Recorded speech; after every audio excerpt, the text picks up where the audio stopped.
सत्साई भाई और बहनों, दया परमपिता परमेश्वर जी की, सारी सृष्टि के सृजनहार सतगुरु रामपाल जी भगवान की, जिनके शुभ आशीर्वाद से, विशेष आशीर्वाद से आप और हम सभी सत्सेवक भाई बहन साथ संगति से जुड़कर अपनी आत्मा के कल्याण हेतु गुरुदेव के तत्व ज्ञान को आधार बनाकर मोक्ष प्राप्ति के लिए दृढ़ता से मर्यादाओं में रहकर निरंतर आगे की ओर बढ़ रहे हैं। भाई और बहनों, इस कलयुग की बिचली पीढ़ी में सात संगतियाँ रखवाना ये गुरुदेव भगवान का एक पूर्व निर्धारित मकसद होता है, क्योंकि साध संगति से जुड़े बिना ये जीव आत्मा अपने गुरु को परमात्मा के रूप में कदापि नहीं देख सकती है। और पूर्ण मोक्ष प्राप्ति का एक नियम, एक विधान है परमात्मा का कि जब तक हम अपने गुरु को परमात्मा मानकर नहीं पूजेंगे, पतिव्रता पद की भक्ति नहीं करेंगे, अपना इष्ट अपने गुरुजी को नहीं मानेंगे, तब तक हमारी आत्मा का कल्याण नहीं हो सकता। क्योंकि सतलोक में हमने यही सबसे बड़ी गलती की थी कि हमने पतिव्रता धर्म को तोड़ दिया था, पतिव्रता पद को त्याग दिया था। हमने अपने परमात्मा कबीर साहिब के रहते सहते, सतगुरु रामपाल जी के सतलोक में रहते सहते, हमने इस काल के ऊपर जरा सी आसक्ति लगा ली थी।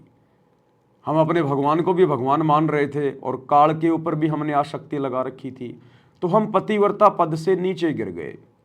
ठीक इसी प्रकार वर्तमान में हमने एकमात्र अपने गुरु को ही सब कुछ मानना है। हमारे गुरु के अलावा हमारे हृदय में परमात्मा के रूप में किसी और के लिए जगह होनी नहीं चाहिए। अगर जरा सी भी जगह हो गई तो हमारे साथ फिर से वही बनेगी जो सतलोक में बनी थी, अर्थात हमें फिर से गुरुदेव भगवान वापस सतलोक लेकर नहीं जाएंगे। इसलिए हमने तन मन शीश अपने ईश के ऊपर, सतगुरु रामपाल जी भगवान के ऊपर सबसे पहले हम ये जान लें, पहचान लें कि इस सतलोक वाली भक्ति में कबीर परमात्मा खुद ही सतगुरु का चोला धारण करके इस पृथ्वी पर अवतरित होते हैं, प्रकट होते हैं। तो सतगुरु के अलावा हमने बिल्कुल भी मन में भी नहीं सोचना कि कोई और परमात्मा होगा। देखो, बहुत सारे भाई बहन कहेंगे कि भाई ये जो रूप है गुरु जी का, दाढ़ी मूछ वाला, ये 650 साल पहले वाला रूप है कबीर परमात्मा का, और हमारे गुरु जी भी परमात्मा ही हैं, तो रूप तो उन्हीं का है 650 साल पहले वाला। क्या दिक्कत हो गई इसमें? अगर हम उस कबीर का भी प्रकट दिवस मना रहे हैं जो उनके महीने में है, तो चलो हमारे गुरु जी का ही तो रूप है, 650 साल पहले आए थे दाढ़ी मूछ में, तो उसमें दिक्कत क्या है? तो परमात्मा ही। तो दिक्कत तो भाई और बहनों सतलोक में भी नहीं होनी चाहिए थी, क्योंकि काल भी था तो बेटा सतगुरु का ही, काल भी था तो बेटा कबीर का ही। तो क्या दिक्कत थी फिर? हमने अगर काल में वहाँ आस्था लगा ली थी तो फिर क्यों निकाला हमें कबीर परमात्मा ने यहाँ? अरे क्या दिक्कत थी? परमात्मा का ही तो बेटा था, हैं? तो ये नहीं चलेगा भाई और बहनों कि परमात्मा का रूप है, 650 साल पहले आए थे, दाढ़ी मूछ वाला भी उन्हीं का रूप है, नहीं चलेगा। वर्तमान में क्या रूप है, वर्तमान में कौन सा रूप है, वो ज़्यादा इंपॉर्टेंट है, सबसे ज़्यादा इंपॉर्टेंट है। अरे पिछले जन्म में आपके कितने पति थे, आपकी कितनी पत्नियां थी, कौन कौन थी, आज अगर पता चल जाए तो उस घर में आपको घुसने भी नहीं देंगे। आप जाके दावा ठोक दो ना कि जी क्या दिक्कत है जी, पिछले जन्म में मैं था इसका पति और मैं अपनी पत्नी को वापस लेके जा रहा हूँ, आपके खोपड़ी के बाल उतार देंगे उसके घर वाले। तो ये अब नहीं चलेगा, ये पिछले जन्म में भगवान था, वो ही परमात्मा है, मुनिंदर रूप में आया था, सत्सुकृत रूप में वो जिस रूप में आया उस रूप में आया था। अब उस रूप का वर्तमान में कोई महत्व नहीं है, कोई औचित्य नहीं है मोक्ष प्राप्ति के लिए। तो हमने केवल अपने गुरुदेव को ही वर्तमान में सब कुछ मानना पड़ेगा, अपना भगवान, अपना ईश, अपना परमात्मा, सृष्टि का मालिक। तब कहीं जाकर गुरुदेव भगवान हम पे प्रसन्न होंगे, हमारा ये रोग कटेगा। तो भाई और बहनों, गुरुदेव भगवान के विशेष आशीर्वाद से वर्तमान में अपनी लीला के तहत जो हिसार जेल में बैठे हुए हैं, अपने मिशन को गति देने के लिए, अपने बच्चों को दृढ़ता देने के लिए जो विशेष संदेश भेज रहे हैं, जो कि विशेष रहस्य युक्त हैं, विशेष सार ज्ञान युक्त हैं। इन विशेष संदेशों को हर भगत भाई बहन नहीं जान पाएंगे, नहीं पहचान पाएंगे। ये विशेष संदेश कोई सुनने से समझ में नहीं आएंगे। इन विशेष संदेशों को समझने की शक्ति परमात्मा उन्हीं आत्माओं को बख्शेगा जो आत्माएं पतिव्रता पद पर होंगी, जो अपने गुरु को कबीर भगवान मान के भक्ति कर रही होंगी, जो अपने गुरुदेव भगवान को भोग लगाएंगे, सब कुछ अपने गुरु को मानेंगे, पतिव्रता पद पर आएंगे। उन्हीं आत्माओं को ये रहस्य समझ में आएंगे। तो गुरुदेव के मुख कमल से उच्चारित विशेष संदेशों के ऊपर निष्कर्ष निकालने की प्रक्रिया जारी है। इसी प्रक्रिया में हमारे 10 विशेष संदेश कंप्लीट हो चुके हैं। आज विशेष संदेश नंबर 11 के ऊपर हम चर्चा करने जा रहे हैं। तो गुरुदेव भगवान का सत्संग सुनने से पहले हमने सर्वप्रथम अपने गुरुदेव भगवान को दंडवत प्रणाम अवश्य करना चाहिए। ये हम अपना नियम बना लें। हम जब भी सत्संग सुने, जहाँ भी सत्संग सुने, गुरुदेव को दंडवत प्रणाम अवश्य करें, अन्यथा आपको सत्संग समझने की सद्बुद्धि नहीं आएगी। हमने अधीन होकर, विनम्र होकर परमात्मा से भीख मांगनी पड़ेगी दंडवत करके कि गुरुदेव आप तो परमेश्वर हो, परमात्मा हो। हे मालिक, आपके द्वारा लिखवाए गए इन वेदों को, गीता जी को आज तक कोई नहीं समझ पाया। तो परमेश्वर जब आप साक्षात आके सत्संग करोगे तो वो कितने सारयुक्त होंगे, वो कितने सांकेतिक होंगे, भला उनको हम तुच्छ बुद्धिजीव कैसे समझ पाएंगे। तो गुरुदेव आप सद्बुद्धि दो, अपने बच्चे पे दया करो, तब परमात्मा दया करेंगे इनको समझने की और समझाने की। तो यदि आप घर पर बैठ के सत्संग सुनते हैं या किसी ऐसी जगह जहाँ कोई दिक्कत नहीं है, तो आप ज़मीन पर लेटकर गुरुदेव को विनम्र भाव से, अधीन भाव से, जो विधि गुरुदेव ने बताई दंडवत प्रणाम करने की, खाली ज़मीन को चाटने से बात नहीं बनेगी। गुरुदेव ने कहा कि वो तो व्यायाम हो गया, व्यायाम, वो प्रणाम नहीं है, वो तो व्यायाम है। अष्ट अंग से दंडवत प्रणामा, संध्या प्राप्त करे निष्कामा। शरीर के 8 अंग जमीन से स्पर्श होने चाहिए। और किस प्रकार से हमने दंडवत प्रणाम करते समय मंत्रों का जाप करना चाहिए, ये सारी विधि गुरुदेव ने हमें समझा रखी है। तब जाकर वो दंडवत प्रणाम गुरुदेव को स्वीकार होगा हकीकत में। तो शरीर के 8 अंग कौन कौन से हैं जिनको दंडवत प्रणाम करते समय जमीन से स्पर्श करना होता है, और क्या वो विधि है जो दंडवत प्रणाम करने से पहले हमने अपने गुरुदेव के सामने करनी होती है। तो ये सारी विधि साथ संगति के माध्यम से वीडियो में कई बार बताई गई है। आप साथ संगति की वीडियो देखते रहिए, आपको पता चलेगा। तो यदि आप आरामदायक स्थिति में हैं, अपने घर पे हैं, तो आप सर्वप्रथम कोई भी सत्संग सुनने से पहले गुरुदेव को दंडवत प्रणाम करें। यदि आप ट्रेन में हैं, यात्रा में हैं, ऑफिस में हैं, अपने काम धंधे पे हैं, दंडवत प्रणाम नहीं कर सकते, तो 10 से 15 सेकंड लगेंगी। मानसिक दंडवत प्रणाम सत्संग सुनने से पहले अवश्य करें और परमात्मा से सद्बुद्धि की भीख मांगें। तो चलिए शुरू करते हैं विशेष संदेश नंबर 11 गुरुदेव भगवान के मुख कमल से। फिर जैसे जैसे गुरुदेव भगवान प्रेरणा करेंगे आप जीवों को समझाएंगे।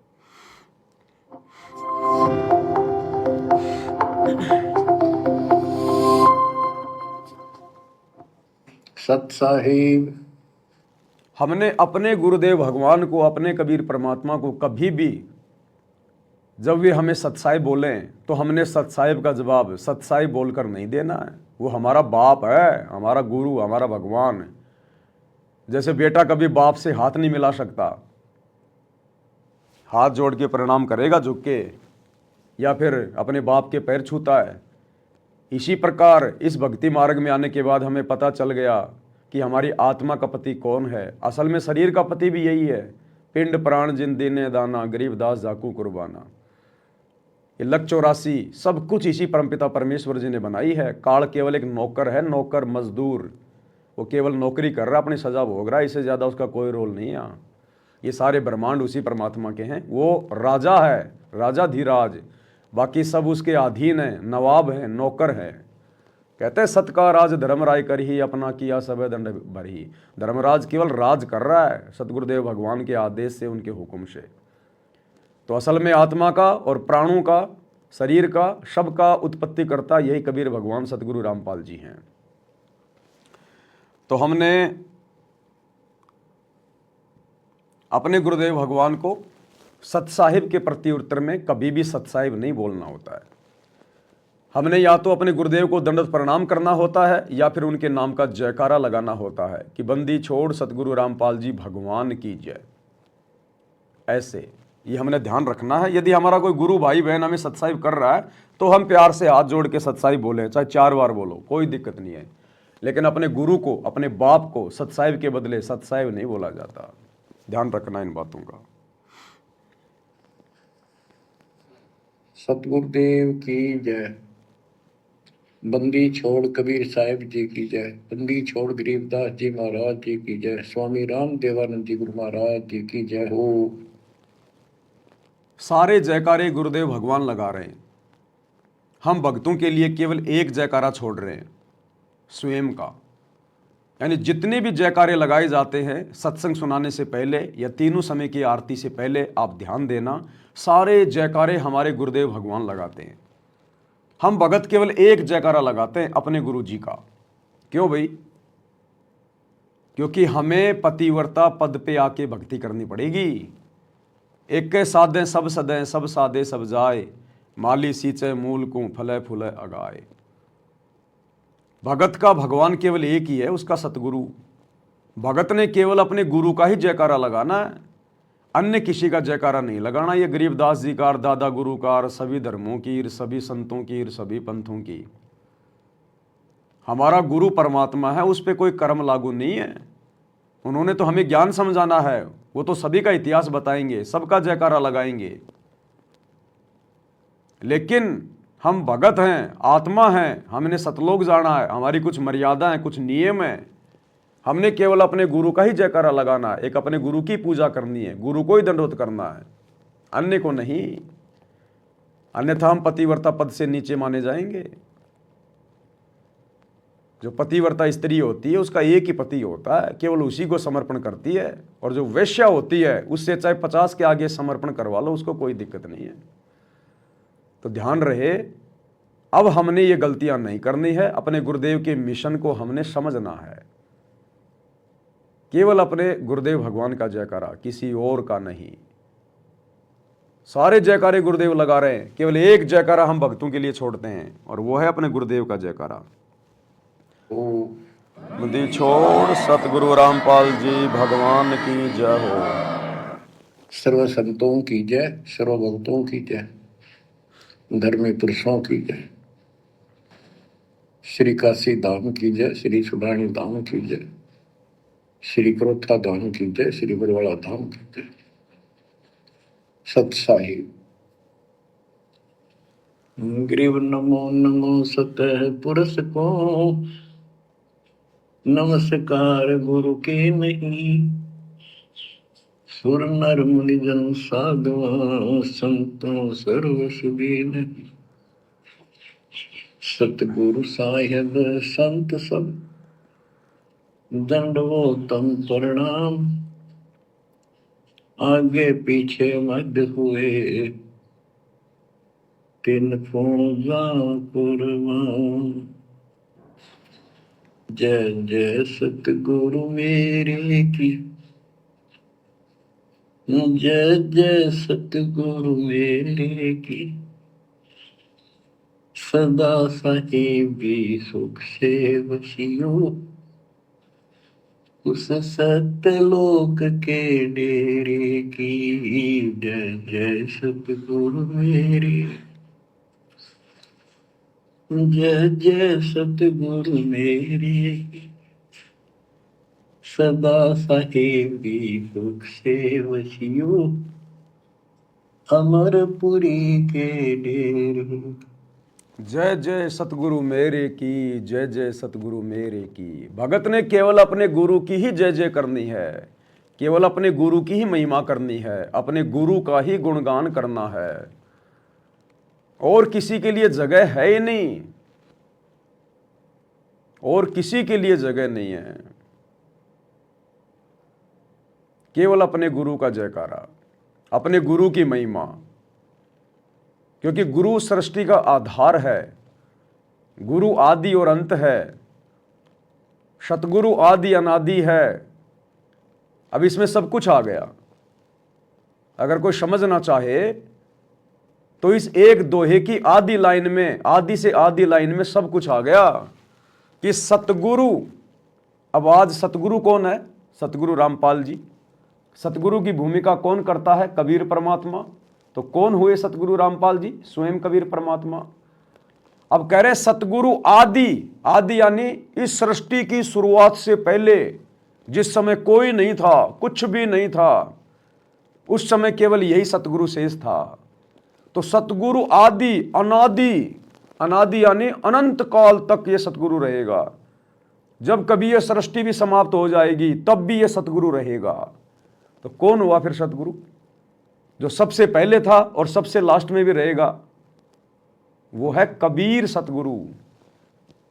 तो कौन हुए हमारे गुरुदेव भगवान जिनको हम बारंबार सतगुरु कहते हैं, सतगुरु कहते हैं? स्वयं कबीर परमात्मा। तो सतगुरु आदि अनादि है और सतगुरु मध्य है, मूल। मध्य यानी जब तक ये सृष्टि चलेगी इस काल की, अक्षर पुरुष की, ये सतगुरु ही इस सृष्टि में आता रहता है, विचरण करता रहता है, आत्माओं को ज्ञान समझाता रहता है। ये सतगुरु ही मध्य है, यानी भवसागर में आके भी अपने आत्माओं को बीच बीच में यही संभालता है। और सतगुरु मूल भी सतगुरु है, मूल भी सतगुरु है। सतगुरु आदि अनादि है, सतगुरु मध्य है, मूल। मूल यानी भक्ति का मूल, भक्ति रूपी पेड़ की जड़ ये सतगुरु ही है, सबका आधार। जैसे पेड़ में तना होता है, टहनियां होती हैं, फल होते हैं, पत्ते होते हैं, उन सब का आधार कौन है? जड़। अगर जड़ ना हो तो वो पेड़ नहीं हो सकता जो सबको पोषण दे रहा है। तो सतगुरु इस भक्ति की जड़ है, अक्षर पुरुष की भी जड़ है, क्षर पुरुष की भी जड़ है, 33 करोड़ देवी देवताओं का भी आधार है, 33 कोटि अधारा और ध्यावे 88 उतरे भवजल पारा, कट है यम की फांसी। तो सतगुरु में सब कुछ आ गया, पूरी सृष्टि आ गई। तो बताओ सतगुरु के अलावा फिर हम किसका जय जयकार करें, किसकी महिमा करें, किसका गुणगान करें? और कौन है हमारे सतगुरु के सम? कोई है हमारे गुरु के समान? गुरु समान नहीं दाता रे जग में, गुरु समान नहीं दाता। फिर भी हम भाई बहन इतने बुद्धू होके क्यों बैठे हैं, जब सब कुछ हमारा गुरु है? और एक गुरु की भक्ति करके, एक के साधे सब सदें, हमने सतलोक जाना है। तो फिर वो दाढ़ी मूछ वाली कबीर जी की समझे जाने वाली नकली फोटो क्या है? अरे वो किसने बनाई है तुम्हें तो ये भी नहीं पता। वो किसी शराबी ने बनाई है, किसी जुआरी ने बनाई है, किसी व्यभिचारी आदमी ने बनाई है और गूगल पे डाल दी उसको बना के, और हमने मान लिया कि ये भगवान है, ये परमात्मा है। हमारे जैसा बुद्धू कौन है? 650 साल पहले ना कोई कैमरा था, ना कोई मोबाइल था, ओरिजिनल फोटो भी नहीं है वो परमात्मा की। और ओरिजिनल भी है तो हमारा क्या भला कर देगी वो फोटो? फोटो हमें दीक्षा दे देगी, फोटो हमें सत्संग सुना देगी, फोटो हमें सतलोक भेज देगी क्या? तो हम 21वीं सदी के बुद्धू अपने आप को एजुकेटेड कहते हैं, शिक्षित कहते हैं, और बुद्धि जानवर के जितनी भी नहीं है। क्या कर रहे हैं हम? किसको पूज रहे हैं? जड़ों को पूज रहे हैं, जड़ों को। जैसे संसार, जैसे मुसलमान उस जड़ मस्जिद को पूज रहे हैं, हिंदू जड़ मंदिर को पूज रहे हैं, सिख जड़ गुरुद्वारों में जाके मत्था टेक रहे हैं, ईसाई जड़ चर्चों को पूज रहे हैं, गिरजाघरों को पूज रहे हैं, रामकृष्ण की नकली फोटोएं बना रखी हैं, नकली मिट्टी की सोने चांदी की मूर्तियां बना रखी हैं। तो उन जगत वालों में और हम संत रामपाल जी के भक्तों में क्या अंतर है? फिर हम भी यदि उन्हीं जड़ मूर्तियों को पूजेंगे, फोटोओं को पूजेंगे, जिनका कोई आधार ही नहीं है, कोई स्टैंड ही नहीं है, कोई ओरिजिनलिटी नहीं है, तो हमसे तो फिर जानवर अच्छे। अरे हमसे तो बिल्ली अच्छी। बिल्ली को भूख लग रही है, एक तरफ तो मिट्टी का चूहा बना के रख दो और एक तरफ ओरिजिनल चूहा रख दो। वो मिट्टी के चूहे को वो जानवर भी नहीं खाएगा, वो बिल्ली भी नहीं खाएगी, उसको भी पता है कि ये मिट्टी की है, ये मेरा पेट नहीं भर सकता, वो ओरिजिनल चूहे को खाएगी। और हम मूर्ख रात दिन उस जड़ की पूजा कर रहे हैं, भगवान समझ के उस जड़ की फोटो की पूजा कर रहे हैं, जिसका वर्तमान में कोई औचित्य नहीं, कोई वर्चस्व नहीं, वो मुर्दा है, बेजुबान है। तो हम तो जानवरों से भी गए गुजरे हैं सतगुरु की शरण में आने के बाद।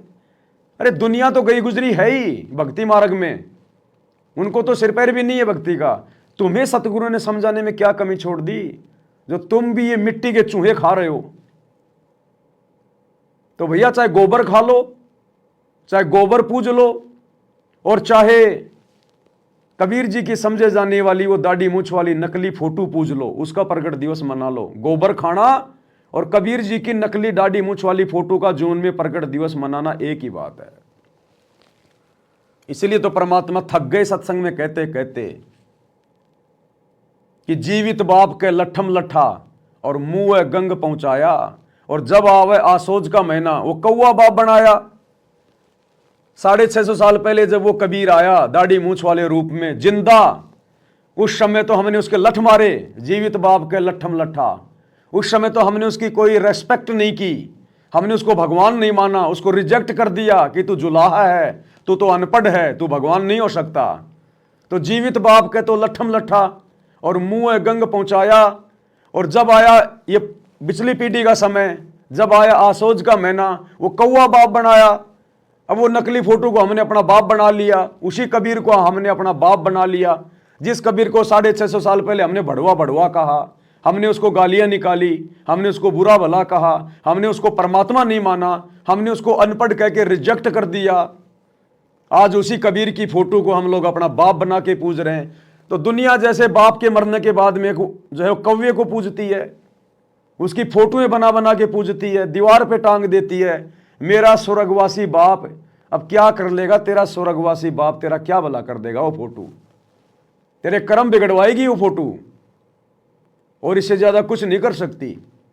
तो 650 साल पहले कबीर के नाम से बनी वो फोटो आज लोगों के कर्म बिगाड़ रही है, भक्तों को भक्ति मार्ग पे पतिव्रता पद पे नहीं आने दे रही।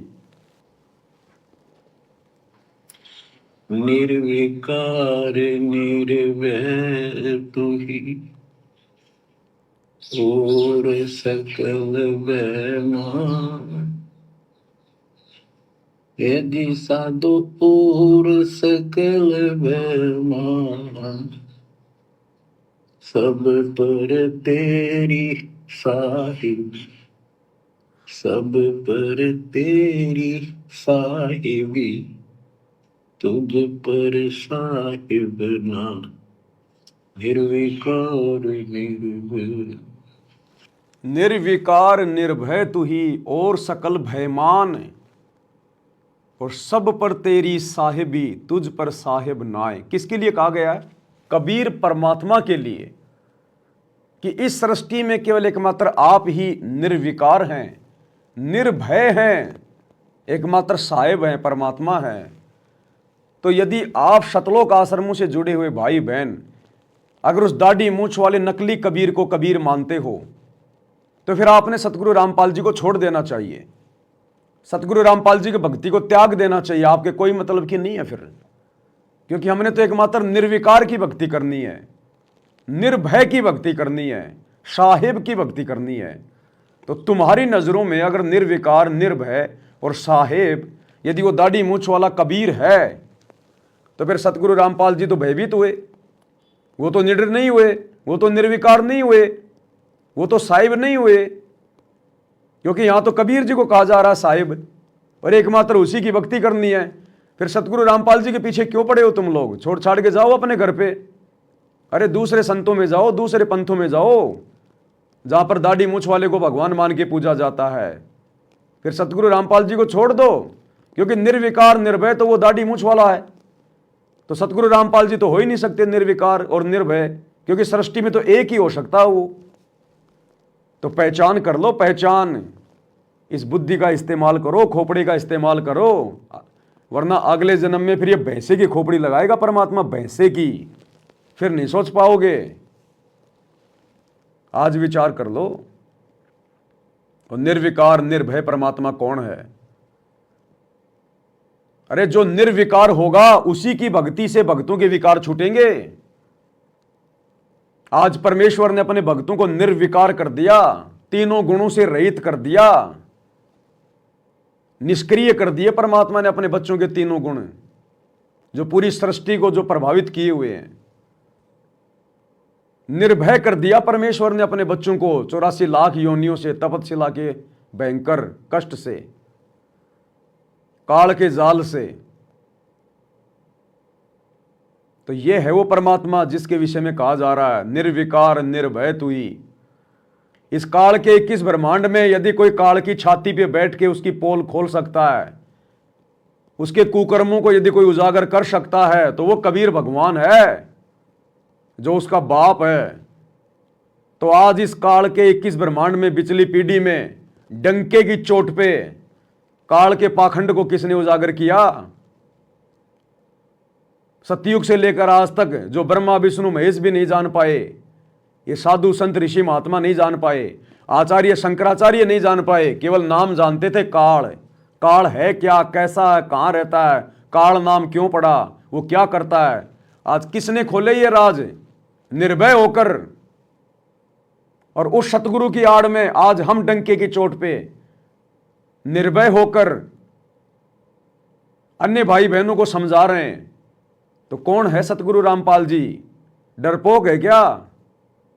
विषय विकारों में लिप्त है क्या? विषय विकारों में लिप्त और डरपोक, चाहे कोई कितना बड़ा ज्ञानी महाज्ञानी क्यों ना हो, वो सतगुरु के पद पे नहीं आ सकता।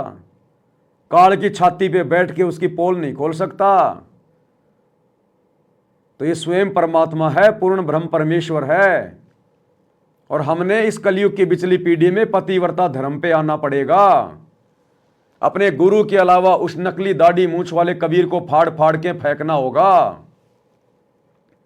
अपने घर के दरबार से बाकी फोटोओं को निकालना होगा। गले के लॉकेट में केवल एक अपने गुरुजी की फोटो को धारण करना होगा। अगर सत भक्ति करके सतलोक प्राप्त करना है तो। और अगर अगले जन्मों में गधे कुत्ते सुअर ही बनना है, यहीं धक्के खाने हैं, तो भैया 5-10 और ले आओ। अरे एक सत सुकृत की फोटो भी बना लो, एक मुनिंदर ऋषि की भी फोटो बना लो, एक करुणामय ऋषि की भी फोटो बना लो और उनको भी पूजना शुरू कर दो। उनके भी बनाओ निर्माण दिवस, उनके भी मनाओ प्रकट दिवस। वो भी उसी प्रकार से कमल के फूल पे आए थे तालाब पे, तो उनको क्यों छोड़ दिया बेचारों को? उनसे क्या दुश्मनी है तुम्हारी? अरे उनके भी मनाओ, वो भी तो परमात्मा ही थे। तो उनकी क्यों बेइज्जती कर रहे हो? उनको क्यों तुमने रिजेक्ट कर दिया? अरे सत्सुकृत रूप में कोई काल आया था क्या? मुनिंद्र ऋषि रूप में कोई काल आया था? अरे तो उनकी भी मनाओ प्रकट दिवस, उनके नाम पे भी लड्डू जलेबी खिलाओ दुनिया को। अच्छा होगा तुम्हारे लिए, तो पाखंड करने में और आसानी होगी। जहां तुम साल में 6 समागम कर रहे हो, 4 समागम और कर दो, तुम्हारे लिए भी फायदा है और मूर्ख संगत को भी फायदा है। संगत को लड्डू जलेबी बर्फी मिलेगी, तुम्हें ज्योति पाठ और दान का पैसा मिलेगा ज्यादा से ज्यादा। तो और कर दो शुरू 2-4 दिवस, मुनिंदर दिवस, सत्सुकृत दिवस, करुणामय दिवस कर दो। तुम्हें तो पाखंड तो करना है, तुम्हारी पैदाइश ही पाखंड करने के लिए हुई है। तो करो ना, क्या दिक्कत है? इतने पाखंड कर रखे हैं, एक आधा और शुरू कर दो, फायदा ये तुम्हारा।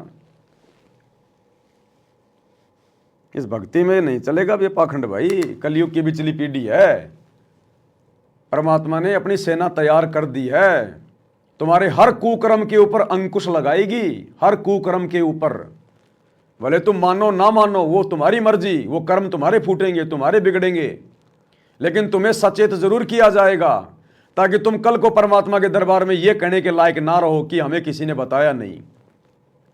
तो तुम्हारे हर कुकर्म के ऊपर वीडियो जरूर बनेंगे, तुम्हें जरूर बताया जाएगा। बाकी जबरदस्ती तो भगवान ही नहीं करता, हम क्या करेंगे।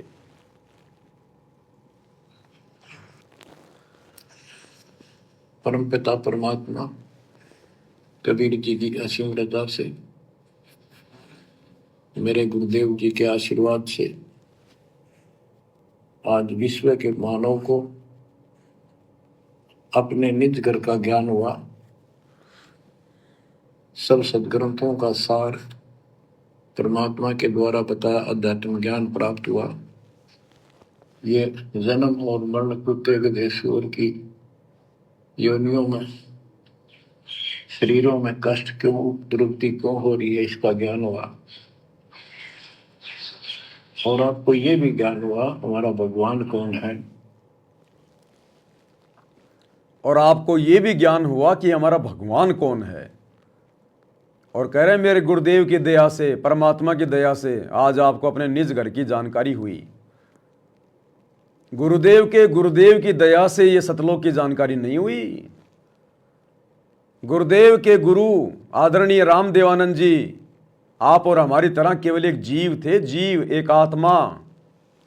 उनके आशीर्वाद से कुछ नहीं हुआ। उन्हें तो खुद ज्ञान नहीं था सतलोक का पूरा। उनके खुद के पास में मूल ज्ञान नहीं था, उनके खुद के पास में मूल मंत्र नहीं थे, सार नाम नहीं था, सार शब्द नहीं था। तो आदरणीय रामदेवानंद जी की दया से कुछ नहीं हुआ। ये तो गुरुदेव भगवान ने अपने मुंह बोले गुरुदेव की, जब भी ये जिस भी युग में आते हैं प्रकट होते हैं, एक मुंह बोला गुरु बनाते हैं। जैसे 650 साल पहले पंडित रामानंद जी को मुंह बोला गुरु बनाया, 120 साल तक इन्होंने पंडित रामानंद जी की महिमा गाई। तो ये तो परमात्मा ने करना पड़ता है गुरु शिष्य परंपरा का निर्वाह करने के लिए, ताकि आगे आने वाले समय में जब गुरु जी शिष्य बनाएंगे तो वो शिष्य भी फिर अपने गुरु का आदर करें। अन्यथा ये गुरु शिष्य परंपरा ही समाप्त हो जाएगी। फिर लोग कह देंगे भैया सतगुरु रामपाल जी ने कौन सा गुरु बनाया था जो हमने सतगुरु रामपाल जी को गुरु बनाने की जरूरत है। अगर गुरु बनाने से मुक्ति होती तो सतगुरु रामपाल जी भी तो अपना गुरु बनाते। इसलिए इस परमात्मा की मजबूरी है हम तुच्छ बुद्धि जीवों को समझाने के लिए, वरना ये तो जगत गुरु है, जगत गुरु। आज हम जगत गुरु कहते हैं अपने गुरुदेव को, जगत गुरु तत्वदर्शी संत रामपाल जी। तो जगत गुरु कौन होता है परिभाषा का पता है? अगर जगत गुरु का कोई गुरु है तो फिर वो जगत गुरु कहलाने का अधिकारी नहीं, फिर तो उसका गुरु होगा जगत गुरु। अगर सतगुरु रामपाल जी ने आदरणीय राम देवानंद जी से ज्ञान लेकर दीक्षा लेकर और आगे दुनिया को ज्ञान दिया है और आज जगत गुरु कहला रहे हैं, तो फिर इसमें सतगुरु रामपाल जी का क्या योगदान है? वे काहे के जगत गुरु हुए? उन्होंने तो आदरणीय राम देवानंद जी से ज्ञान प्राप्त किया। तो सबसे बड़ा जगत गुरु कौन हुआ? आदरणीय राम देवानंद जी। फिर सतगुरु रामपाल जी को जगत गुरु क्यों कह रहे हो भाई? अरे जगत गुरु तो वो होता है जो पूरे संसार को ज्ञान देता है, और जो पूरे संसार को ज्ञान देता है वो महाज्ञानी होता है, और महाज्ञानी केवल एक कबीर परमात्मा होता है, और वही जगत गुरु कहलाने का अधिकारी होता है। अगर जगत गुरु को भी कहीं से और ज्ञान लेने की आवश्यकता पड़ रही है तो फिर वो जगत गुरु नहीं है, वो नकली जगत गुरु है, फर्जी जगत गुरु है। तो यहां सतगुरु रामपाल जी ने किसी आदरणीय राम देवानंद जी से ज्ञान प्राप्त नहीं किया, केवल गुरु शिष्य परंपरा का निर्वाह करने के लिए उनको अपना गुरु धारण किया लोक दिखावे में। अन्यथा वो तो आप और हमारी तरह जीव हैं, जीव, इससे ज्यादा उनकी कोई औकात नहीं थी। अगर वो ही जगत गुरु थे तो फिर सतगुरु रामपाल जी को फिर आगे ज्ञान देने की जरूरत क्या पड़ रही है? वो ही दे देते पूरी दुनिया को ज्ञान। फिर सतगुरु रामपाल जी को जगत गुरु बनाने की क्या जरूरत पड़ी? जब उनके पास ही ज्ञान था तो सतगुरु रामपाल जी को आने की क्या जरूरत पड़ी? वो ना दे देते पूरी दुनिया को ज्ञान? वो क्या बोलते नहीं थे? क्या वो गूंगे थे? तो ये विचार करने की बात है। इस भक्ति मार्ग में गुरु इस प्रकार की लीला करता है, अपने गुरु को महत्व देता है, क्योंकि भक्ति का आधार सतगुरु होता है। तो हमें समझा रहे हैं भक्ति एक भगत की भूमिका करके, अपने मुंह बोले गुरु को सम्मान देके, महिमा देके, उनको प्राथमिकता देके, उनको परमात्मा बोल के, उनको महाज्ञानी बोल के, कि हमने भी इसी प्रकार अपने गुरुदेव को ये संज्ञा देनी है, ये पदवी देनी है, जो वास्तव में इस पदवी के अधिकारी हैं, इस जगत गुरु की पदवी के, तत्वदर्शी की पदवी के। संसार में सतगुरु रामपाल जी के अलावा आज से पहले ना तो कोई पैदा हुआ जब से सृष्टि बनी है, और ना आगे कोई पैदा होगा जो जगत गुरु कहला सके, तत्वदर्शी संत कहला सके। बाकी काल चाहे 50 जगत गुरु पैदा कर दे, 50 सतगुरु पैदा कर दे, अंत में वो नरक में जाएंगे, कीड़े के कुंड में पड़ेंगे। वो नकली जगत गुरु होते हैं, नकली सतगुरु होते हैं। असली सतगुरु केवल एक ही, असली जगत गुरु एक ही है। जाति हमारी जगत गुरु और परमेश्वर है पंथ, गरीब दास लिखित पढ़े मेरा नाम निरंजन कंत। तो असल में जगत गुरु ये कबीर परमात्मा ही है, और कोई नहीं है। तो ये तो महिमा देनी पड़ती है गुरुदेव भगवान ने अपने मुंह बोले गुरुदेव को। और गुरुदेव कह रहे हैं बच्चों, आज तुम्हें परमात्मा की शरण मिल गई, आज तुम्हें परमात्मा कौन है इस बात का ज्ञान हो गया। तो कहां ज्ञान हो गया? संगत को तो अभी तक ज्ञान है ही नहीं। फिर गुरुदेव कह किसके लिए रहे ये बात कि आज आपको परमात्मा कौन है इस बात का ज्ञान हो गया? अरे किसके लिए कह रहे हैं? केवल सत्सेवकों के लिए, उन आश्रम वालों के लिए नहीं कह रहे कि बच्चों आज आपको परमात्मा का ज्ञान हो गया है। और आपको ये भी ज्ञान हुआ हमारा भगवान कौन है, और आपको ये भी ज्ञान हुआ कि हमारा भगवान कौन है। तो सतलोक आश्रमों से जुड़े हुए भक्तों को अभी तक ज्ञान नहीं है कि भगवान कौन है। वो कंफ्यूज हैं, कंफ्यूज। 8 सितंबर को तो भगवान मान लेते हैं सतगुरु रामपाल जी को, उनका जन्मदिन मना लेते हैं। अब इन मूर्खों को यह नहीं पता कि भगवान कभी मां के गर्भ से जन्म लेके आएगा क्या। अरे फिर वो परमात्मा काहे का, फिर वो भगवान काहे का जो जेल में लिपट के आ रहा है, जो गंदगी में लिपट के आ रहा है। असंख्य ब्रह्मांडों को बनाने वाले को एक काललोक की स्त्री 9 महीने अपने पेट में रख लेगी क्या? है किसी मां में ऐसी औकात, इतनी सामर्थ्य जो भगवान को अपने पेट में रख ले? तो वो भगवान नहीं, वो परमात्मा नहीं जो मां के गर्भ से जेल में लिपट के आता है, खून में लिपट के आता है, बदबू मार रहा होता है। वो भगवान नहीं होता, वो जीव होता है, मानुष कहते हैं उसको, मानुष। तो 8 सितंबर को तो इन आश्रमों से जुड़े भाई बहन सतगुरु रामपाल जी को भगवान मान लेते हैं फॉर्मेलिटी के लिए, लड्डू जलेबी बर्फी के चक्कर में। और जब आता है आसोज का महीना, जब आता है जून का महीना, तो कौवा बाप बनाई, फिर वो दाढ़ी मूछ वाले नकली कबीर को अपना बाप बना लेते हैं उसका प्रकट दिवस मना के। बीच में गरीबदास जी का बोध दिवस मना के उसको अपना बाप बना लेते हैं। तो ये कंफ्यूज है भगवान को लेकर। इनके लिए नहीं कह रहे गुरुदेव, गुरुदेव कह रहे सत्सेवकों के लिए, जिनको असल में अपने बाप की पहचान हो गई, अपने भगवान की पहचान हो गई, जिन्होंने अपने गुरु को पहचान लिया कि गुरु समान नहीं दाता रे जग में, गुरु समान नहीं दाता। सतगुरु पूर्ण ब्रह्म है, सतगुरु आप अलेख, सतगुरु रमता राम है, इसमें मीन न मेख है। तो ये सत्सेवकों को ज्ञान हुआ कि भगवान कौन है। इसीलिए तो गीता अध्याय 3 श्लोक 13 में जो कहा गया है कि परमात्मा को भोग लगाए बिना जो अन्न पकाते हैं, अन्न खाते हैं, वो तो पाप खा रहे हैं। तो हम सत्सेवक अपने गुरुदेव भगवान को परमात्मा मान के, इष्ट मान के सर्वप्रथम उन्हीं को भोग लगाते हैं, क्योंकि हमने पहचान लिया कि भगवान कौन है, कबीर कौन है। हम उस दाढ़ी मूछ वाले नकली कबीर को भोग नहीं लगाते, हम उसको भगवान नहीं मानते। उस कागज के टुकड़े को, मुर्दा फोटो को, हम जून के महीने में उस नकली कबीर का कबीर प्रकट दिवस नहीं मनाते। हम उसकी फोटो अपने घर पे नहीं रखते, हम तो शौपन में भी याद नहीं करते उसको, उसकी तरफ देखना भी पसंद नहीं करते, देखना भी हमने तो फाड़ फाड़ के फेंका है। तो यहां गुरुदेव कह रहे हैं केवल सत्सेवकों को कि आपको भगवान कौन है इस बात का ज्ञान हुआ। और जब तक इस बात का ज्ञान नहीं होगा कि भगवान कौन है, वर्तमान में कहां है, हम लाख जन्म भी कितनी भक्ति कर लें, कितना ज्योति पाठ कर लें, कितने लड्डू जलेबी बर्फी खा लें, कितना ढोंग कर लें, हम लाख जन्म भी गुरु को भगवान माने बिना, एकमात्र परमात्मा माने बिना, उसके विमान में बैठ के शतलोक के दर्शन नहीं कर सकते, चाहे कितनी बात बनाओ। और आपको ये भी ज्ञान हुआ हमारा भगवान कौन है, आपको ये भी जानकारी हुई कि यहाँ से छुटकारा होगा कैसे। ये सब ज्ञान सतगुरु से होता है। ये सब ज्ञान किससे होता है? सतगुरु से, कि भगवान कौन है। क्यों भाई, फिर भगवान क्यों नहीं देता अपना ज्ञान आके? अगर सतगुरु और भगवान अलग अलग हैं तो गुरुदेव कह रहे हैं कि ये सारा ज्ञान कि भगवान कौन है, कहाँ रहता है, ये सारा ज्ञान सतगुरु से होता है। तो सतगुरु बड़ा या फिर वो भगवान बड़ा? उस भगवान को यहां आकर ज्ञान देने में डर लग रहा है क्या? फिर उस भगवान में और काल में क्या अंतर है? वो काल भी सबके सामने नहीं आता, वो काल भी अपने बेटा बेटियों के सामने नहीं आता, गुप्त रहता है।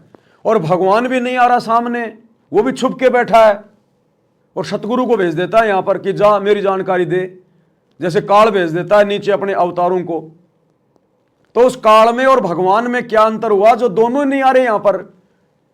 क्या जुल्म कर रखा उन दोनों ने, क्या पाप कर रखे हैं ऐसे जो उनको डर लग रहा है हमारे सामने आने में? तो ये विचार करना पड़ेगा। वो परमात्मा, वो कबीर, वो भगवान, वो सतगुरु रूप में आता है, क्योंकि उसके ओरिजिनल रूप को हम देख नहीं सकते। यहां उसके एक बाल की कितनी शोभा है पता है? 1 करोड़ चंद्रमा, 1 करोड़ सूरज, इनसे भी कहीं ज्यादा रोशनी उनके एक बाल में है। और ऐसे ऐसे 3.5 करोड़ बाल होते हैं, 3.5 करोड़ बाल प्रत्येक इंसान की बॉडी पे, क्योंकि परमात्मा ने हमें अपना स्वरूप दिया ना। उनका भी ऐसा ही शरीर है, हमरे ही उनियार है हमारा सृजनहार। तो सोचो, जब एक बाल में 1 करोड़ चंद्रमा, 1 करोड़ सूरज, इतनी रोशनी है, जिस एक सूरज को हम दिन के 12 बजे 5 सेकंड के लिए आंखें खोल के नहीं देख सकते, हमारी आंखें बंद हो जाती हैं, तो हम उसके ओरिजिनल रूप को कैसे देख पाएंगे? हम तो महसूस ही नहीं कर पाएंगे, दिखाई नहीं देगा। इसलिए वो कबीर परमात्मा अपने उस ओरिजिनल रूप को, नूरी रूप को हल्का करके और यहां सतगुरु बन के आता है। सतगुरु सरगुण रूप में आकर हमें ज्ञान देता है, समझाता है, सतलोक की बातें बताता है। उस सतलोक के बारे में, जिसके बारे में कोई जानता नहीं, पहचानता नहीं, कौन बता देगा वहां की जानकारी? तो वो स्वयं फिर सतगुरु रूप में आगे जानकारी देता है। इसलिए हमने पहचानने की जरूरत है कि सतगुरु रूप में कौन है जो सत्संग दे रहा है। इस काल के लोक में, झूठे लोक में, विषय विकारों के लोक में कोई सत्संग कर सकता है क्या? यहां तो झूठ ही झूठ है, पाखंड ही पाखंड है, धोखा ही धोखा, आडंबर ही आडंबर है। और यहां आकर कोई सतज्ञान देगा, और वो भी निस्वार्थ भाव से। ये तो स्वार्थियों का लोक है। एक मां भी निस्वार्थ भाव से अपने बच्चे को दूध नहीं पिलाती, वो भी इसलिए पालती है कि बुढ़ापे में सेवा करेगा। ये स्वार्थियों का लोक है। मतलब के बिना कोई नहीं प्यारा, स्वार्थ के बिना कोई नहीं प्यारा। जब तक बैल चले हलिये में तब तक डालें चारा, और बूढ़ा हो तब नाथ काट दें घर घर लाठे खारिया। मतलब के बिना कोई नहीं प्यारा। बूढ़ा होवे पड़े खाट में सुने वचन खारे, कुत्ते तावण का भी सुख को न्याय छाती फूकण हारे। मतलब के बिना कोई नहीं प्यारा। इस बेमतलबी लोक में अगर कोई मतलब की बात बताएगा तो वो परमात्मा ही होगा। इसलिए हमने सतगुरु को पहचानना है। ये शिक्षा परमात्मा ने कलयुग की बिचली पीढ़ी में ये पेट भरने के लिए नहीं दी, ये रोजी रोटी के लिए नहीं दी। ये शिक्षा अपनी पहचान करवाने के लिए दी है, ताकि सदग्रंथों को देखकर, सारे प्रमाण देखकर मेरे बच्चे भ्रमित ना हो और मुझे पहचान लें कि सतगुरु रूप में धरती पे कौन है। और हम ले लेके शिक्षा बन गए, IPS IAS मंत्री, प्रधानमंत्री, फोड़ लिए अपने कर्म। अरे नौकरी तो केवल एक लड्डू दिया परमात्मा ने, लड्डू, ताकि इस नौकरी के चक्कर में जो परमात्मा ने फेंक दिया एक लड्डू, दुनिया अपने बच्चों को पढ़ा देगी, शिक्षा ग्रहण करवाएगी। अगर शिक्षा के बदले नौकरी ना मिले तो कौन पढ़ाएगा अपने बच्चों को?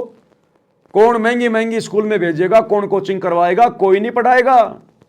भैया काम कर, मजदूरी कर, घर चला, कोई नहीं पढ़ाएगा अपने बच्चों को। लेकिन परमात्मा ने रोजगार का एक लड्डू फेंक दिया, लालच दे दिया। इस लालच में आके, नौकरी के लालच में आके दुनिया अपने बच्चों को पढ़ा रही है। परमात्मा यही तो चाहते थे कि मेरा बच्चा बच्चा शिक्षित हो जाए इस नौकरी के लालच में, और फिर मैं जाऊंगा सबको ये शास्त्र दिखाऊंगा, गीता, वेद, कुरान, पुराण, बाइबल उंगली रख रख के पढ़ाऊंगा कि परमात्मा कौन है, भक्ति क्या है, सतगुरु क्या है। तो झट से मुझे पहचान जाएंगे। और तुम पढ़ लिख के भी, सारे शास्त्र देख के भी, और सतगुरु रूप में आए हुए इस भगवान के शरण में आने के बाद भी गधे बन के बैठे हो, दिमाग में गोबर भर के बैठे हो तुम अभी भी। 30 साल कम नहीं होती।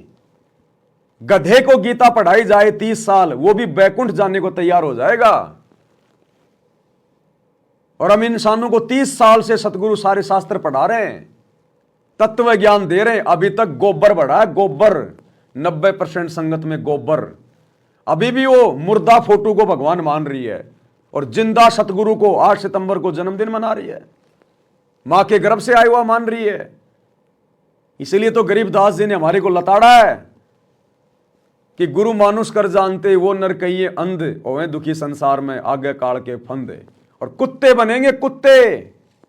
गरीबदास जी कह रहे हैं सतगुरु की शरण में आने के बाद, और फिर जो उनका चरणामृत भी पिएगा कि हमारे गुरुजी परमात्मा, हमारे गुरुजी परमात्मा, और उनको मानुष भी मानेगा, कहते हैं कुत्ते की योनि में जाएगा।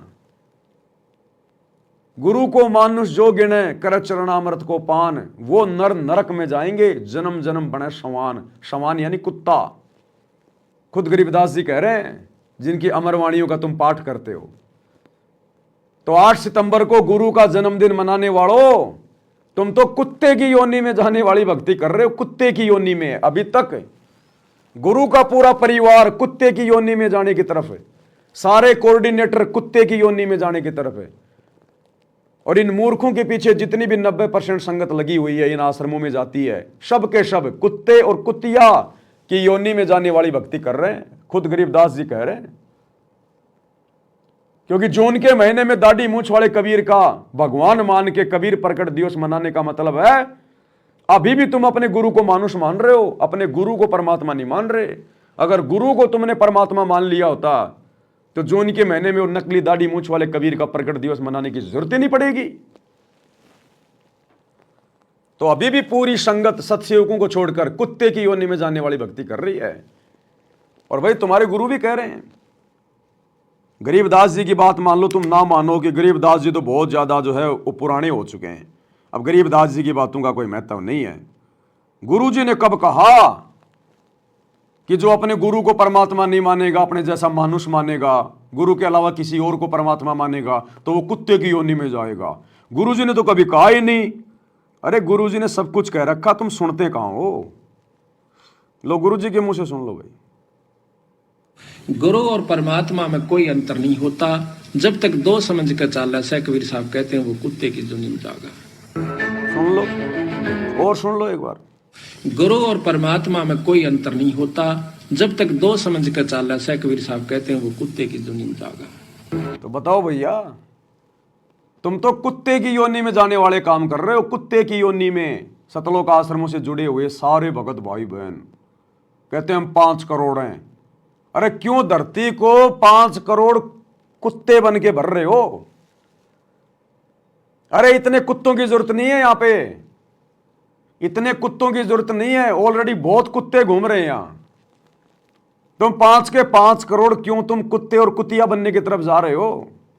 धरती को भरोगे फालतू में। सात संगति से जुड़ जाओ, सात संगति की वीडियो देखो और मोक्ष प्राप्ति की दिशा में आगे बढ़ो। अभी भी तुम कुत्ते और कुतिया बनने की दिशा में आगे बढ़ रहे हो। थोड़ा बहुत तो विचार करो। मैं उतना ही बोलूंगा और वही बोलूंगा जितना गुरुजी ने कह रखा है। मैं केवल तुम्हारे को वाणियां खोल के समझा रहा हूं, क्योंकि तुम समझ नहीं पा रहे कि गुरुजी कहना क्या चाह रहे हैं। गुरुजी कह रहे हैं जब तक गुरु को और परमात्मा को दो मान के चलोगे, कबीर साहब कहते हैं कुत्ते की योनि में जाएगा। तो वैसे तो ये बात तुम्हें समझ में आती नहीं, तो तुम्हें खोल के बतानी पड़ती है, क्योंकि तुम्हारे दिमाग में अभी डस्ट ज्यादा जमा हो रही है, कचरा ज्यादा जमा है, इसलिए तुम्हें खोल के बताना पड़ता है कि गुरु को परमात्मा ना मानने वाला कुत्ते की योनि में जाता है। तो तुम सारे भगत, गुरु जी का परिवार, गुरु जी के बेटे बेटी पत्नी भाई बंधु रिश्तेदार, ये कोऑर्डिनेटर और ये लाखों की संगत जो इन समागमों में जाती है आश्रमों में, ये सब के सब कुत्ते और कुतिया बनने की दिशा में आगे दौड़ रहे हैं। अरे धिक्कार, लड्डू जलेबी खा के भी तुम कुत्ते ही बनोगे। अरे नालायको, लड्डू जलेबी बर्फी खा के भी तुम कुत्ते ही बनोगे। धिक्कार है तुम्हारे माता पिता को भाई, जिनसे तुम्हारा जन्म हुआ। पापी प्रभात ना बेटो, मुख देखे पाप लगे जिसका। अरे 9 मास गर्भ में तरास दी, धिक्कार जन्म तुम्हारी मां का। कब समझोगे फिर? सतगुरु के तो जाने का समय हो रहा है। अरे सतगुरु के तो वापस सतलोक जाने का समय हो रहा है, और तुम अभी तक सतगुरु को मानुष मान के बैठे हो। जिंदा को पूजो, जिंदा को। मुर्दा तुम्हें कुछ नहीं देगा, अंत में मुर्दे बन जाओगे, मुर्दे। समझो सतगुरु क्या कह रहे हैं। तो दास जब भी मालिक को याद करता है, अपने गुरु जी के एक एक वचन जो मुख्य तौर पर सुनाए गए थे तुरंत आत्मा में लगते हैं जाके, और उनकी विशेष याद बनती है, और कबीर जी की ये बातें याद आती है। अमरवाणी कबीर सतगुरु के उपदेश का लाया एक विचार, जय सतगुरु मिलते नहीं, जाते नरक द्वार। जय सतगुरु मिलते नहीं, जाते नरक द्वार। क्यों भाई? रोक देना तुम्हारा कबीर। अरे अगर दाढ़ी मूछ वाला ही कबीर है तो नरक में जमाने से वो भी तो रोक सकता है। फिर यहां सतगुरु की जरूरत क्या पड़ गई? जय सतगुरु मिलते नहीं, जाते नरक द्वार। छोड़ दो तुम सतगुरु को, तुम्हारे पास तो कबीर है, दाढ़ी मूछ वाला कबीर है तुम्हारे पास, तो तुम्हें तो नरक में जाने ही नहीं देगा। फिर साथ में सतगुरु को क्यों पकड़ रखा है? एक को पकड़ो ना। आत्मा एक है, उसका पति भी एक ही होना चाहिए। तुमने दो दो पति क्यों बना रखे हैं? 8 सितंबर को संत रामपाल जी को अपना बाप बना लेते हो, जून के महीने में दाढ़ी मूछ वाले नकली कबीर को अपना बाप बना लेते हो। अरे आत्मा एक है तो उसका बाप भी एक ही बनाओ, दो मत बनाओ। वेश्या भक्ति मत करो, व्यभिचारणी भक्ति मत करो। छोड़ दो सतगुरु को, तुम्हें तो नरक में जाने से वो कबीर बचा लेगा, दाढ़ी मूछ वाला नकली। फिर तुम्हें सतगुरु की क्या जरूरत है? जय सतगुरु मिलते नहीं तो जाते नरक द्वार। तो कौन है सतगुरु जो आज हमें मिल गया, नरक द्वार में जाने से बचा लिया? स्वयं कबीर भगवान परमात्मा। 7 दीप 9 खंड में सतगुरु से बड़ा ना कोई, करता करे ना कर सके। करता यानी जिसको तुम भगवान मान रहे हो, वो करता करे ना कर सके। सतगुरु करे सो होए। तो सतगुरु बड़ा हुआ या तुम्हारा दाढ़ी मूछ वाला वो जून के महीने वाला वो कबीर भगवान बड़ा हुआ? आंख खोलो।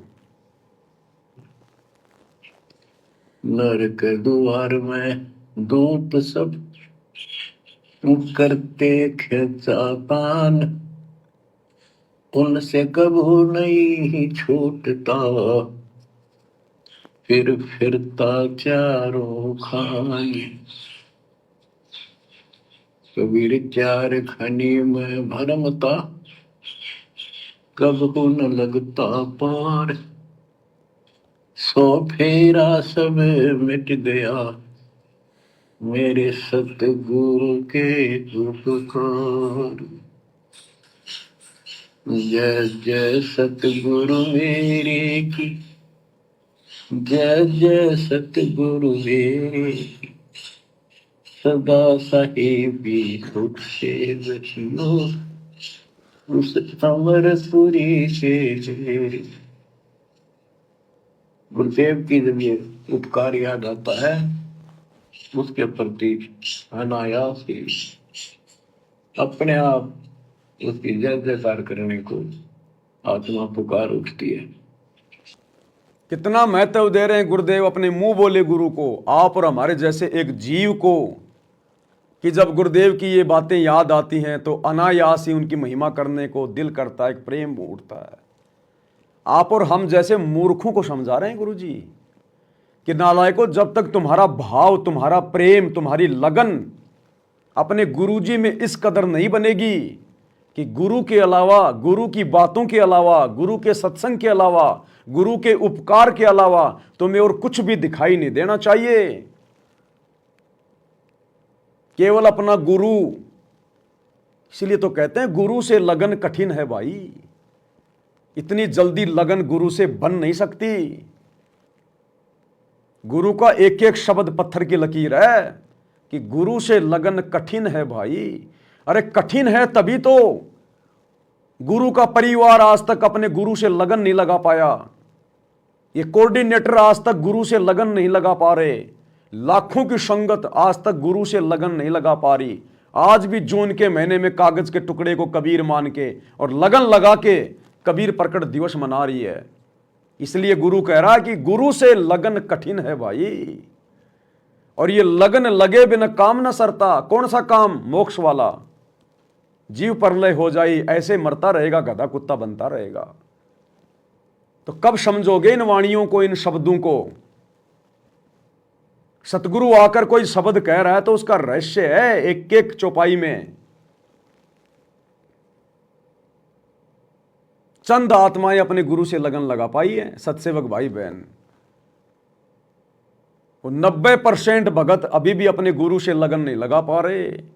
इसलिए परमात्मा कह रहे हैं गुरु से लगन कठिन है भाई, ये कठिन कार्य है भाई। परमात्मा की विशेष रजा के बिना सुलभ नहीं हो सकता। ये शब्द ऐसे थोड़ी गा दिए गुरु जी ने अपनी मनमर्जी से थोड़ा ना बना दिए कि गुरु से लगन कठिन है भाई। अगर लगन लग जाए इतनी तो आज वो दाढ़ी मूंछ वाली कबीर की फोटो का नामो निशान नहीं होना चाहिए संगत में, नामो निशान है। लेकिन नहीं लग रही लगन, अभी मुर्दों से लगन लगा रहे हैं। पहले अपने बाप दादाओं की फोटों से लगन लगा के रखते थे, उनके श्राद्ध निकालते थे, उन फोटों को अपने घर में अपने दरवाजे में अपनी अलमारी में रखा करते थे, अपने बाप दादाओं की जो मर गए उनकी मुर्दों की, उनके श्राद्ध निकाला करते थे। अब ये कबीर प्रकट दिवस मना के और उस मुर्दा फोटो के श्राद्ध निकाल रहे हैं जून के महीने में। ये कबीर प्रकट दिवस के ऊपर उस मुर्दा फोटो की जो पूजा की जाती है, भोग लगाया जाता है, जो लड्डू जलेबी बनाए जाते हैं 3 दिन तक, जिसको तुम भंडारा कहते हो, ये श्राद्ध निकाल रहे हो। श्राद्ध, क्योंकि मुर्दों के तो श्राद्ध निकलते हैं, भंडारे तो जिंदे के होते हैं, जिंदे के। अरे मरने के बाद तो श्राद्ध निकालते हैं। फिर तो जून के महीने में लाखों की संगत इन आश्रमों में उस मुर्दा कबीर का, दाढ़ी मूंछ वाले के श्राद्ध निकालने जाती है। श्राद्ध, और दुनिया को कह रही है श्राद्ध निकालना बंद कर दो, और तुम खुद मुर्दों का श्राद्ध निकाल रहे हो। क्या गलती है फिर वो दुनिया की? अरे वो भी तो मरने के बाद अपने बाप दादाओं के परदादों के श्राद्ध निकाल रही है, तुम भी तो अपने भगवानों के मरने के बाद में श्राद्ध निकाल रहे हो। अगर वो जिंदा है तो कहां है बता दो। अगर वो दाढ़ी मूंछ वाला कबीर जिंदा है तो बताओ फिर कहां है, बताओ कहां है। अरे वो तो हमारे गुरुजी हैं, सतगुरु रामपाल जी के रूप में आ गए। फिर जून के महीने में क्या अपने फूफा के श्राद्ध निकाल रहा है? अगर वो दाढ़ी मूंछ वाला कबीर वर्तमान में तुम्हारे गुरुजी के रूप में आ गया तो जून के महीने में फिर क्या तेरे फूफा के श्राद्ध निकाल रहा है तू? बुद्धि घास सरने गई। जगत में 90% भक्तों में कोई अंतर नहीं है, खाली ठप्पा लग रहा है कि हम सतगुरु रामपाल जी के भगत हैं, बाकी लेना देना कुछ नहीं है। वही कर्म है, वही कर्म।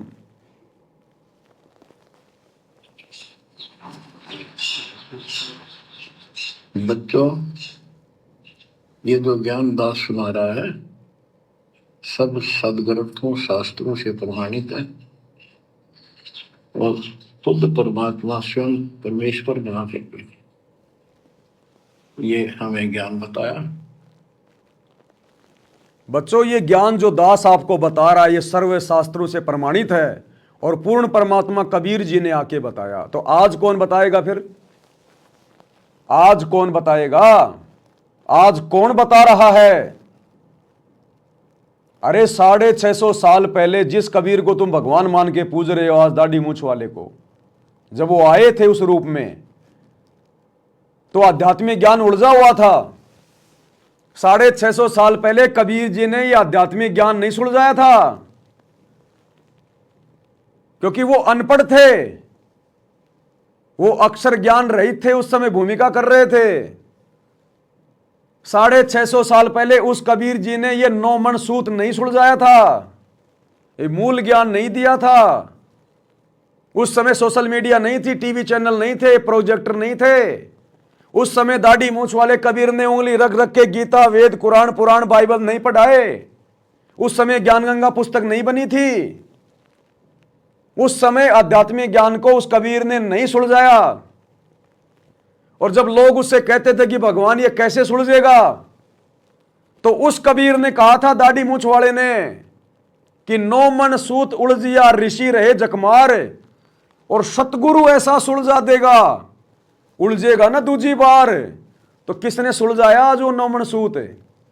आज कौन टीवी चैनलों पर प्रोजेक्टर पर उंगली रख रख के गीता, वेद, कुरान, पुराण, बाइबल श्लोक पढ़ा रहा है? सतगुरु रामपाल जी। तो असली सतगुरु कौन? सतगुरु रामपाल जी, जिन्होंने इस उलझे हुए आध्यात्मिक ज्ञान को सुलझा दिया। तो असल में सतगुरु कौन? सतगुरु रामपाल जी। और 650 साल पहले कह दिया था कबीर जी ने, ये भविष्यवाणियां पहले हो चुकी हैं कि रामपाल नाम से आऊंगा, रामपाल नाम से। 650 साल पहले कहा करते थे अपने भक्तों को कि मैं रामपाल नाम से जाऊंगा कलयुग की पिछली पीढ़ी में। शब्द सुनते हो ना, मन मान जा बुढ़ापा आवेगा, मन मान जा बुढ़ापा आवेगा। इस शब्द के लास्ट में क्या चौपाई है? कभी थोड़ा दिमाग पे जोर दो, या लड्डू जलेबी बर्फी के गोबर के नीचे तुम्हारा वो ब्रेन दब गया। 650 साल पहले वो दाढ़ी मूंछ वाले कबीर जी कहा करते थे हम भक्तों को, भाई जल्दी ले ले नाम गुरु का, तुझे मनुष्य जन्म मिल जाएगा। कहा करते थे कि भाई जल्दी से मेरे से नाम ले लो जो मैं गुरु रूप में आया हुआ हूं कबीर, तुम्हें मनुष्य जन्म मिलते रहेंगे कलयुग की पिछली पीढ़ी तक। क्या आज गुरुजी कह रहे हैं कि मेरे से नाम ले लो तुम्हारे को मनुष्य जन्म मिलते रहेंगे? आज गुरुजी कह रहे हैं बच्चों हमने आगे मनुष्य जन्म नहीं चाहिए, हमने तो इसी जन्म में अपना पीछा छुड़वाना है। लेकिन वो कहा करते थे 650 साल पहले, भाई जल्दी ले ले नाम गुरु का, तुझे मनुष्य जन्म मिल जाएगा। और फिर क्या बोले वो कबीर जी कि मैं किस नाम से जाऊंगा? रामपाल तेरा सतगुरु आके, तन फिर भक्ति दरड़ावेगा, मन मान जा बुढ़ापा आवेगा। कि नालायको, मैं कलयुग की पिछली पीढ़ी में रामपाल नाम से जाऊंगा फिर से तुम्हारा गुरु बनके, और उस समय तुम्हें यह ज्ञान समझाऊंगा, मैं तुम्हें भक्ति पे दृढ़ करूंगा। इसलिए वर्तमान में तुम मेरे से दीक्षा ले लो, नाम ले लो, समय खराब मत करो। ये कहा करते थे परमात्मा 650 साल पहले। लेकिन हम गधों के एक भी समझ में नहीं आई, एक भी, और ना वर्तमान में समझ में आ रही कि हमारा गुरु कौन है, कबीर है या कबीर का भेजा हुआ कोई दास है। तो अब उस गुरु को खुद ही बताना पड़ रहा है अपना प्रोटोकॉल तोड़ के। काल के साथ जो एग्रीमेंट हुआ था ना, काल ने कहा था जबरदस्ती मत करना भगवान, आप तो परमात्मा हो, आप तो जो मर्जी कर सकते हो, फिर मेरी भूख का क्या होगा? हे गुरुदेव आप जबरदस्ती मत करना, आप अपना ज्ञान समझाना, जो आपका ज्ञान समझ जाए उसको ले जाना, बाकी मेरे मुंह में छोड़ देना। आज उस भगवान ने हम नीचों के लिए अपना अनुबंध भी तोड़ दिया, हल्का हल्का प्रोटोकॉल भी तोड़ दिया, और हमें यह समझाने के लिए कि तुम जिस मुर्दा दाढ़ी मूंछ वाली कबीर की फोटो को कबीर मान के पूज रहे हो, वो कबीर आज तुम्हारे गुरु के रूप में खुद है। सतगुरु रामपाल जी ही कबीर हैं। बार बार दास तुम्हें जिक्र करता है इसका, जिसमें गुरुदेव कह रहे हैं कि भाई वो कबीर वो गरीबदास जी के समय आए थे परमात्मा, और भाई इबारे थारे सामने प्रत्यक्ष प्रकट हैं, पहचान सको तो पहचान लो। सुन लो एक बार अपने बाप के मुंह से, अगर थोड़ा बहुत तुम्हें सद्बुद्धि आ जाए तो क्या बताते हैं? उत्तर दक्षिण पूर्व पश्चिम फिरता दाने दाने नो, और सर्व कला सतगुरु साहिब की, हरि आए हरियाणे। अब सुनो, गरीबदास जी के समय आए थे रिबारे भाई प्रगट सामने था रे, पहचाने जात पहचान लियो। गरीबदास जी के समय आए थे रिबारे भाई प्रगट सामने था रे, पहचाने जात पहचान लियो। गरीबदास जी के समय आए थे रिबारे भाई प्रगट सामने था रे, पहचाने जात पहचान लियो। तो गरीबदास जी के समय कौन आए थे भाई? अरे गरीबदास जी को कौन मिला था छुड़ानी के खेतों में? जिंदा बाबा। जिंदा बाबा कौन? कबीर जी। तो कह रहे हैं भाई गरीबदास जी के समय आए थे, और ये बारे थारे सामने प्रत्यक्ष प्रकट, पहचान सको तो पहचान लो। तो अब कौन आ रहा है भाई? अब कौन है हमारा गुरु? सतगुरु रामपाल जी। तो कौन हुए सतगुरु रामपाल जी?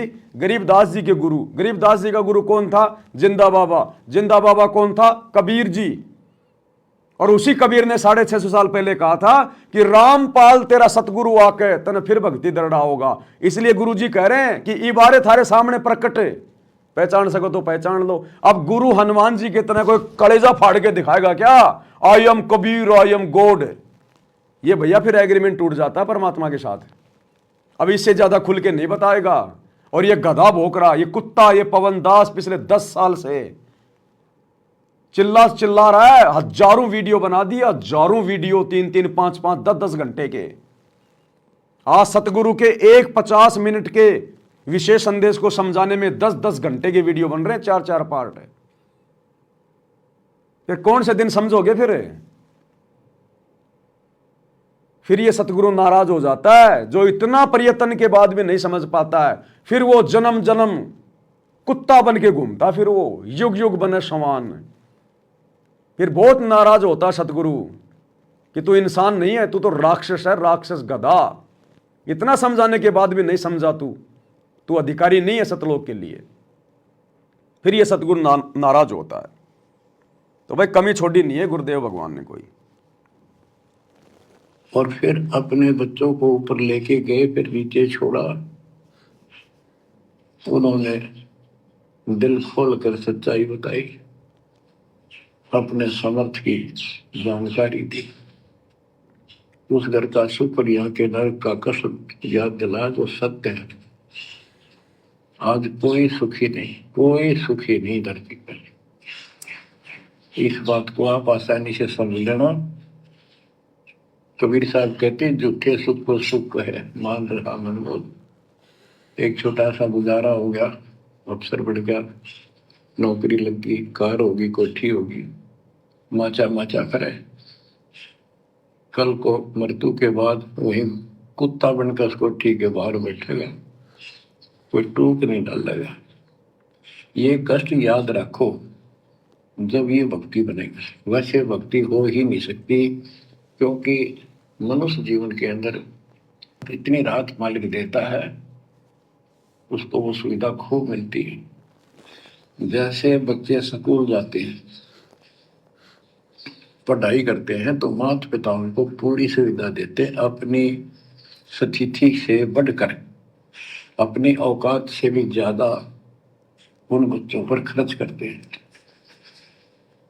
और वो बच्चे पढ़ाई ना करके उन पैसों का दुरुपयोग करते हैं, उस समय का दुरुपयोग करते हैं कि तब बकवाद करें, फिल्म देखें या खेल में बढ़े रहे। तो अंत में वो फेल होकर के मजदूर लगते हैं। क्या कहा गुरुदेव ने?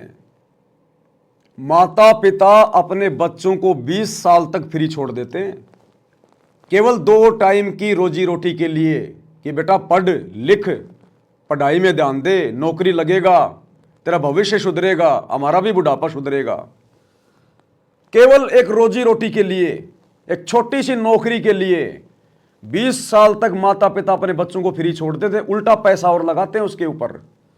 वो जिस भी चीज की डिमांड करेगा, चाहे उनको जमीन बेचनी पड़े, चाहे उनको पैसा उधार लेना पड़े, वो अपने बच्चों की हर जरूरत भी पूरी करते हैं और उनको फ्री भी छोड़ देते हैं 20 साल तक, जब तक वो पढ़ाई पढ़ता है।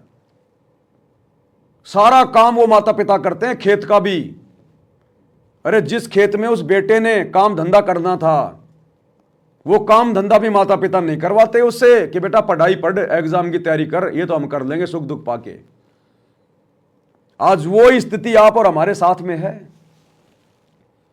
ये 2014 बरवाला कांड का समय, 10 साल हो चुकी हैं गुरुदेव को जेल में बैठे हुए। ये जेल आप और हमारे हिस्से की जेल है, आप और हमारे हिस्से की जेल। ये काम धंधा आप और हमारे हिस्से का था। ये नाम दीक्षा लेने से पहले हम लोग किस रास्ते पे जा रहे थे, क्या हमारे विचार थे, कैसे हम इंसान थे, राक्षस थे या इंसान थे। आज अगर ये सतगुरु ना मिलता तो ऐसा कोई न कोई कुकर्म, लड़ाई झगड़ा, चोरी जारी कुछ भी करते, आज जेल में सड़ रहे होते, जेल काट रहे होते। लेकिन हमें ये पढ़ाई पढ़वाने के लिए, हमें एक अच्छा भगत बनाने के लिए परमात्मा ने हमें फ्री छोड़ दिया। हमारे हिस्से की जेल गुरुदेव भगवान ने अपने ऊपर ले ली और हमारे हिस्से की जेल काट रहा हो भगवान, हमारे हिस्से की जेल। अरे भगवान जेल क्यों जाएगा? परमात्मा जेल क्यों जाएगा? क्या कुकर्म करता है परमात्मा? ये कर्म तो हमारे ऊपर लागू हो, भगवान पे कोई कर्म लागू होते हैं क्या जो भगवान उन कर्मों का भोग भोग रहा है? आप और हमारे कुकर्मों की सजा, आप और हमें भक्ति के लिए समय देने के लिए कि बच्चों समय थोड़ा है, 2028 युग परिवर्तन है, उससे पहले मैं नहीं आ पाऊंगा। और 2028 युग परिवर्तन का समय तुम लोगों ने फेस करना है, उसका मुकाबला तुम ही करोगे। और तुम कैसे करोगे? तुम तो 2 कोटि के जीव हो, तुम क्या करोगे? तुम्हारे बुखार चढ़ जाए तो तुम उसका सामना नहीं कर सकते। युग परिवर्तन का कैसे करोगे? भक्ति की शक्ति से, मर्यादित भक्ति में रह के भक्ति करने से। तो हमें गुरु ने फिर ही छोड़ दिया युग परिवर्तन का सामना करने के लिए कि बच्चों खूब भक्ति करो, मर्यादा में रहो। ये तुम्हारी सजा मैं अपने ऊपर ले रहा हूं, मैं बैठा हूं जेल में, काल के कागजात में मैं कर दूंगा पूरा तुम सबकी सजा, जाओ तुम भक्ति करो। और बच्चों ने क्या कर दिया, अपनी ऐसी तैसी करवा ली, अपनी ऐसी तैसी। माता पिता से फीस लेके, माता पिता को कहता मैं पढ़ाई कर रहा हूं, हॉस्टल में एडमिशन ले लिया, शहर में जाके रूम ले लिया और वहां पर लड़कीबाजी के चक्करों में पड़ गया, दोस्तों के साथ में शराब पीता है, सिनेमा देखता है और माता पिता को कह रहा है हम पढ़ाई कर रहे हैं, हम पढ़ाई कर रहे हैं, आप चिंता मत करो। माता पिता बेचारे उसके दुख में दुखी हो रहे हैं, खेतों में अकेले मेहनत कर रहे हैं, पैसा दे रहे हैं उसको, और वो लड़कीबाजी कर रहा है, उसने सहेलियां बना ली, वो सिनेमा देख रहा है, दोस्तों की कुसंगति में पड़ गया। तो 2014 बरवाला कांड के बाद गुरु ने हमारे कर्म अपने ऊपर ले लिए और हमारे कर्मों की सजा भोग रहे हैं जेल में बैठ के। हमें भक्ति के लिए फ्री छोड़ा और हम बिगड़ गए। हमने राजनेताओं का सहारा ले लिया, हम राजनेताओं की रैलियों में धक्के खा रहे हैं, चमचागिरी कर रहे हैं, उनके उपग्रह बन के उनकी रैलियों में धक्के खा रहे हैं, दुनिया के लिए स्टेडियम बना रहे हैं, हॉस्पिटल खुलवा रहे हैं, जाटों की धर्मशाला बनवा रहे हैं, दुनिया के लिए बसें चला रहे हैं, रोडे बनवा रहे हैं, लड्डू जलेबी बर्फी के चक्कर में पड़ गए, आश्रमों को ब्याह शादी की तरह सजा दिया, रंगोलियां बना दी, दुनिया भर के पाखंड आरक्षणों में जाके बैठ गए, दुनिया वालों के साथ कुसंगति में पड़ गए, गुंडों की सीबीआई जांच के समर्थन में आ गए, कुसंगति में पड़ गए। तो क्या होगा उस बच्चे के भविष्य का जो माता पिता को कह रहा है कि मैं पढ़ाई कर रहा हूं और लड़कीबाजी कर रहा है, दोस्तों की कुसंगति में पड़ गया, सिनेमा देख रहा है? क्या होगा उस बच्चे का? उसका भविष्य अंधेरे में। तो क्या जवाब दोगे? कबीर साईं मिल लेंगे, पूछेंगे कुशलात। अरे जब गुरुजी आके पूछेंगे बेटा क्या किया मेरी गैर हाजिरी में, बेटा मैंने तेरे को समय दिया था भक्ति के लिए, मर्यादा के लिए, मैं तुझे देख रहा था, 20 साल से मैंने जो ज्ञान दिया था 1994 से 2014 तक, मैं उस ज्ञान की परीक्षा ले रहा था हिसार जेल में बैठ के, बेटा तूने क्या किया? हिसाब दे। क्या हिसाब दोगे? बोलती बंद हो जाएगी, बोलती बंद। जब सतगुरु ये कहेगा कि बेटा मैं तो तेरी परीक्षा लेने गया था, मैं तो देख रहा था बैठ के जेल में तुम्हारे कुकर्मों को, क्या किया दिखाओ मुझे, बताओ, कोई जवाब नहीं होगा। सुधर जाओ, समझ जाओ भाई, अभी भी थोड़ा बहुत समय है, ज्यादा समय नहीं है। ये 25 तो तुम जैसे तैसे निकाल दोगे, हालांकि ये 25 का समय भी बहुत डेंजर है, लेकिन ये 25 तो तुम जैसे तैसे निकाल दोगे रो पीट के। ये 26, 27, 28 तुम्हारे कपड़े उतर जाएंगे, कपड़े 1720 का समय याद है ना, गरीबदास जी के समय? 1 साल में इतना भयंकर अकाल पड़ा, 1 साल के अंदर रोटी साटे बिक गए, बाल बच्चे भी बेच दिए लोगों ने भूख के कारण। रही न बोदी बाढ़, खेतों की बाढ़ भी कूट कूट के खा गए लोग। वो दिल्ली के उमराव शहजादे मांगत फिरे, दिल्ली के उमराव जिन रोटी पाई नहीं जो खाते थे नान पुलाव। लड्डू जलेबी के चक्कर में घूम रहे हो ना, गोबर भी खाने को नहीं मिलेगा, गोबर भी खाने को, अगर सतगुरु नाराज हो गया तो। ध्यान रखना इस बात का। सुअर आपस में वो टट्टी पे लड़ते हैं, अब उस सुअर को टट्टी भी ढंग से नहीं खाने दे रहा दूसरा सुअर। आज तुम लड्डू जलेबी बर्फी खा रहे हो ना और भक्ति की कर रहे हो तुम ऐसी की तैसी, मर्यादा सारी तोड़ दी तुमने, गुरु का तुमने मजाक बना दिया, भक्ति का तुमने ड्रामा बना दिया। अगले जन्म में सुअर बन के वो टट्टी भी ढंग से नहीं खाओगे, ये हालत हो जाएगी लड्डू जलेबी बर्फी तो सपने जैसी बात है। भक्ति पे ध्यान दे लो, भक्ति पे ध्यान है।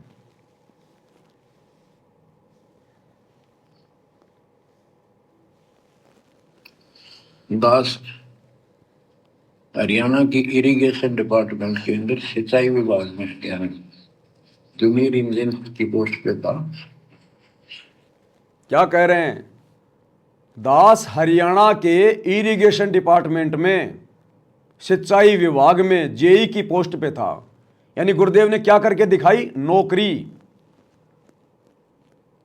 ऐसे नौकरी नहीं कर रहा ये परमात्मा, दुनिया नौकरी करती है इसकी। ब्रह्मा विष्णु महेश नौकर हैं इसके। ये धर्मराज, ये काल, ये नौकर है परमात्मा का।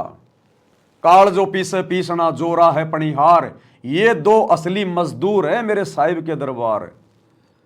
तो काल जिसका नौकर है, क्या वो परमात्मा आज सतगुरु रामपाल जी के रूप में आके नौकरी करेगा? केवल हमें समझाने के लिए कि मैं कौन हूं, ऐसे नौकरी नहीं की इन्होंने। इनका हर एक कार्य पूर्व निर्धारित होता है, पूर्व निर्धारित। ये परमात्मा किसी का गुलाम नहीं है, पूरी सृष्टि जिसकी गुलाम है। केवल हमें समझाने के लिए, हमारी आंखें खोलने के लिए कि सतगुरु कौन है। एक सत्संग में क्या कहा गुरुदेव ने कि 650 साल पहले परमात्मा एक जुलाहे का काम किया करते थे, जुलाहे का काम। और फिर कह रहे कि आज अगर वो परमात्मा आते, क्या कह रहे हैं कि 650 साल पहले परमात्मा जुलाहे का काम करते थे, और आज अगर वो परमात्मा आते तो कोई छोटी मोटी नौकरी करते। तो आज उस परमात्मा ने इसलिए नौकरी करके दिखाई, अपने इस वचन को सत्य साबित करने के लिए, कि आज अगर वो परमात्मा आते तो ये कोई छोटी मोटी नौकरी करते। तो ये जेई की नौकरी भी परमात्मा ने केवल इसीलिए करके दिखाई, आप और हमारी आंखें खोलने के लिए, कि जब मैं ये सत्संग करूंगा, जब ही मैं ये शब्द बोलूंगा, तो मेरे बच्चे पहचान लेंगे कि आज वो नौकरी कौन कर रहा है, किसने करके दिखाई? गुरुदेव ने। तो आज यदि परमात्मा आते, कौन? कबीर जी, तो क्या करते, क्या काम धंधा करते? वो छोटी मोटी नौकरी करते। क्यों भाई? पूरी दुनिया नौकरी कर रही है क्या? अरे पूरी दुनिया नौकरी कर रही है क्या? नौकरी से ज्यादा तो लोग अपनी मजदूरी करते हैं, अपने खेतों में काम करते हैं, अपनी किसानी करते हैं, छोटा मोटा अपना कोई बिजनेस करते हैं। नौकरी क्या होती है? जो दूसरे के अधीन होके की जाए उसको कहते हैं नौकरी। जिसने अपना खुद का कोई बिजनेस खोल रखा, वो कभी कहता कि मैं नौकर हूं, मैं नौकरी करता हूं? क्या कभी कोई किसान कहता है कि मैं नौकरी करता हूं? नौकरी यानी जो दूसरे के अधीन होके की जाए, जिसमें अपना 1 रुपया भी नहीं लगता, और महीने के महीने जिसमें तनख्वाह मिले, उसको कहते हैं नौकरी। जबकि काम तो और भी बहुत सारे हैं नौकरी के अलावा भी। फिर वो नाम क्यों नहीं लिया गुरुजी ने कि आज अगर वो परमात्मा आते तो छोटी मोटी कोई नौकरी करते? इसलिए कि आज वो परमात्मा नौकरी करके दिखा रहा है, कि जब मेरे बच्चे ये मेरा सत्संग सुनेंगे तो झट से पहचान जाएंगे कि आज नौकरी करके किसने दिखाई? सतगुरु रामपाल जी ने। इसका मतलब कौन हुए? परमात्मा। सुन लीजिए। कबीर परमात्मा जी अपनी महिमा आप ही बताने के लिए स्वयं आते हैं, और एक युग में एक ऐसी लीला जीवन करते, ऐसा जीवन जीते हैं जनसाधारण वाला, और अपना धंधा करके, काम करके वो अपना रोजगार करते हैं। जैसे वीडियो की शुरुआत में ही कितनी बड़ी बात कही है कि कबीर परमात्मा अपनी महिमा बताने के लिए स्वयं आते हैं, स्वयं। तो क्या वो भगवान इस कलयुग की पिछली पीढ़ी में अपना नियम तोड़ देगा क्या? क्या अब अपनी महिमा करवाने के लिए किसी और को भेजेगा क्या? अरे साध वचन पलटे नहीं, पलट जाए ब्रह्मांड। जब वो कबीर परमात्मा ये सत्ज्ञान देने के लिए खुद ही आते हैं अपनी महिमा के लिए, तो आज वो सतगुरु रामपाल जी को भेजेंगे क्या? किसी और को भेजेंगे क्या? फिर तो झूठा हो गया, फिर तो भगवान झूठा हो गया जो वेदों में लिखा है कि वो परमात्मा अपनी महिमा करने के लिए, ये सच्चा ज्ञान बताने के लिए, सृष्टि रचना बताने के लिए स्वयं ही आता है। तो आज अगर उस भगवान ने किसी और को भेजा है तो इसका मतलब कबीर भगवान झूठा है, और झूठे की भक्ति से मोक्ष नहीं मिलेगा। लेकिन भगवान झूठा नहीं है, निकम्मे हम हैं जो पहचान नहीं रहे। पहचान नहीं रहे, तो आज वो परमात्मा खुद ही आके सतगुरु रामपाल जी के रूप में अपनी महिमा का बखान कर रहा है। गरीबदास हमारी महिमा हमने आप बखानी, कि मेरी महिमा को कोई दूसरा नहीं समझ सकता, नहीं बता सकता, जो जानता नहीं वो क्या खाक बताएगा। तो शुरू से सुनिए क्या कह रहे हैं। कबीर परमात्मा जी अपनी महिमा आप ही बताने के लिए स्वयं आते हैं और एक युग में एक ऐसी लीला जीवन करते, ऐसा जीवन जीते हैं जनसाधारण वाला, और अपना धंधा करके काम करके वो अपना रोजगार करते हैं जैसे जनसाधारण किया करता है उस समय का। जैसे उस समय मजदूरी ही ज़्यादा किया करते थे, अब नौकरियां ज़्यादा हो गई हैं, तो नौकरी हिसाब से अब आते तो वो ऐसे ही कोई नौकरी नाकरी लगते, अब आते तो ऐसे ही कोई नौकरी वाकरी लागते। क्यों भाई, मजदूरी भी तो कर सकता था, खुद का बिजनेस भी तो कर सकता था, किसानी भी तो कर सकता है, भेड़ बकरियां भी तो चरा सकता है। अब आते तो नौकरी क्यों करते? क्योंकि गुरुदेव ने नौकरी करके दिखाई। उस कबीर भगवान ने सतगुरु रामपाल जी के रूप में आके नौकरी को चुना, क्योंकि सत्संग जो करना था हमें समझाने के लिए कि अगर वो आज आते, आज अगर वो कबीर भगवान आते तो ऐसे ही कोई नौकरी वाकरी करते। क्यों? क्योंकि गुरुदेव ने नौकरी करके दिखाई जेई की। कौन है ये परमात्मा?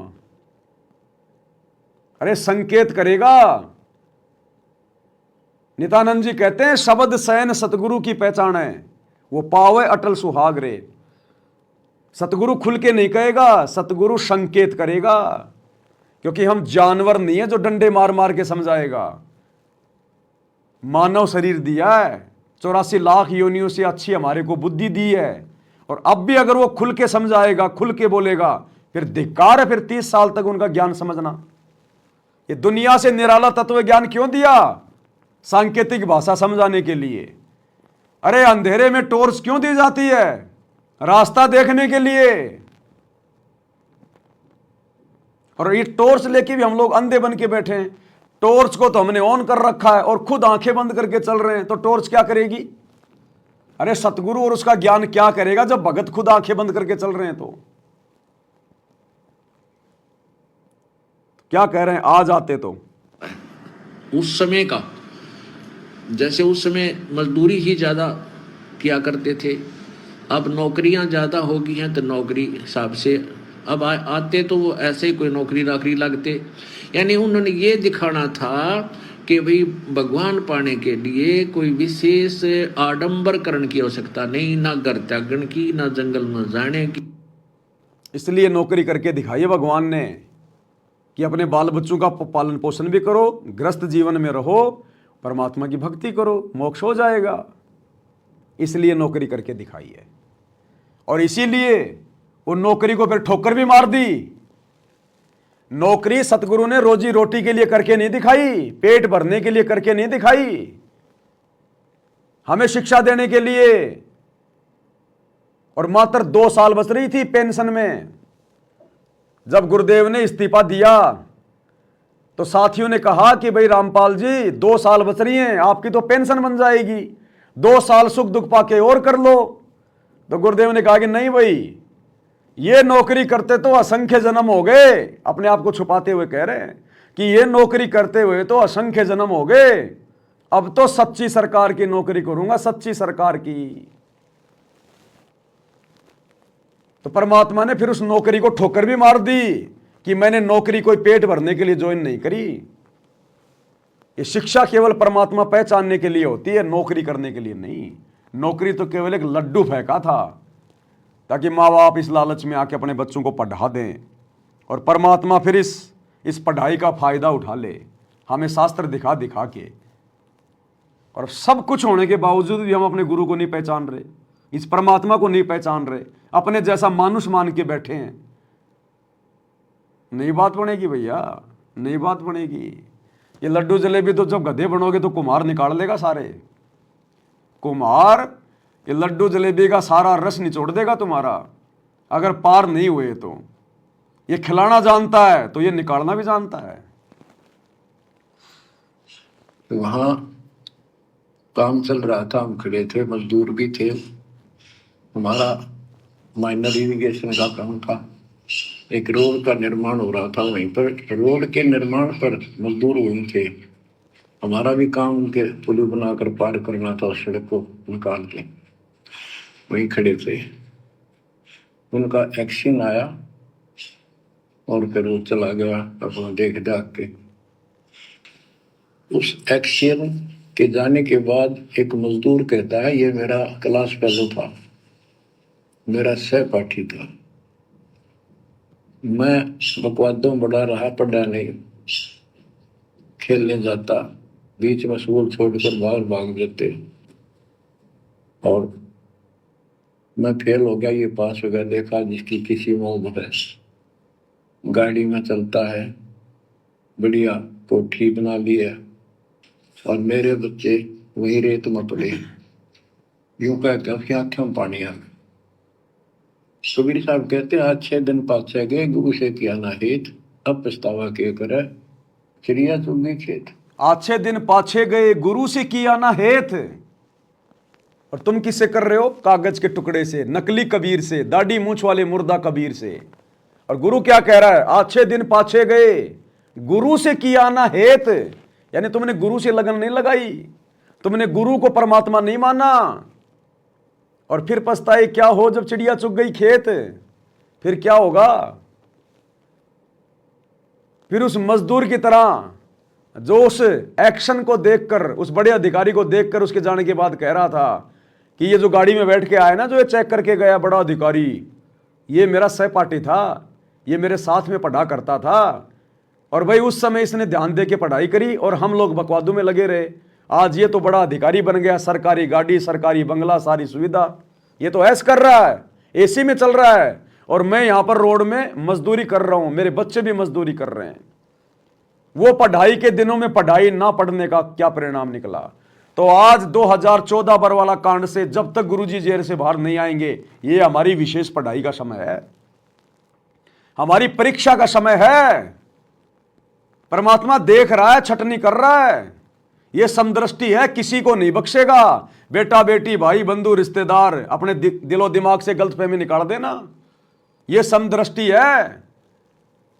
एग्जाम के बाद में जब कॉपियों की जांच होती है तो उस समय यह नहीं देखा जाता कि ये इसका प्रिंसिपल का बेटा है या ये किसी गणित के किसी जो है वो टीचर का बेटा है। वो कॉपियां उसी हिसाब से जांच होती है जो उसने कॉपियों में लिखा है। तो मालिक कहते हैं अच्छे दिन पाछे गए, गुरु से किया ना हेत, और अब पछताए क्या हो जब चिड़िया चुग गई खेत। फिर बाद में ऐसे कहोगे उस मजदूर की तरह कि भाई देख, ये सात संगत वाले भी, ये भी हमारे भगत भाई थे, और भाई जो परीक्षा का समय था ना, गुरुजी जेल में थे, उस समय भाई इन्होंने ध्यान दे के पढ़ाई करी, तो आज देखो ये गुरुजी के साथ में सेवा में जा रहे हैं। आज गुरुजी ने इनको बड़ी बड़ी सेवाएं दे रखी हैं, और मैं देखो उस समय राजनेताओं के पीछे धक्के खा रहा था।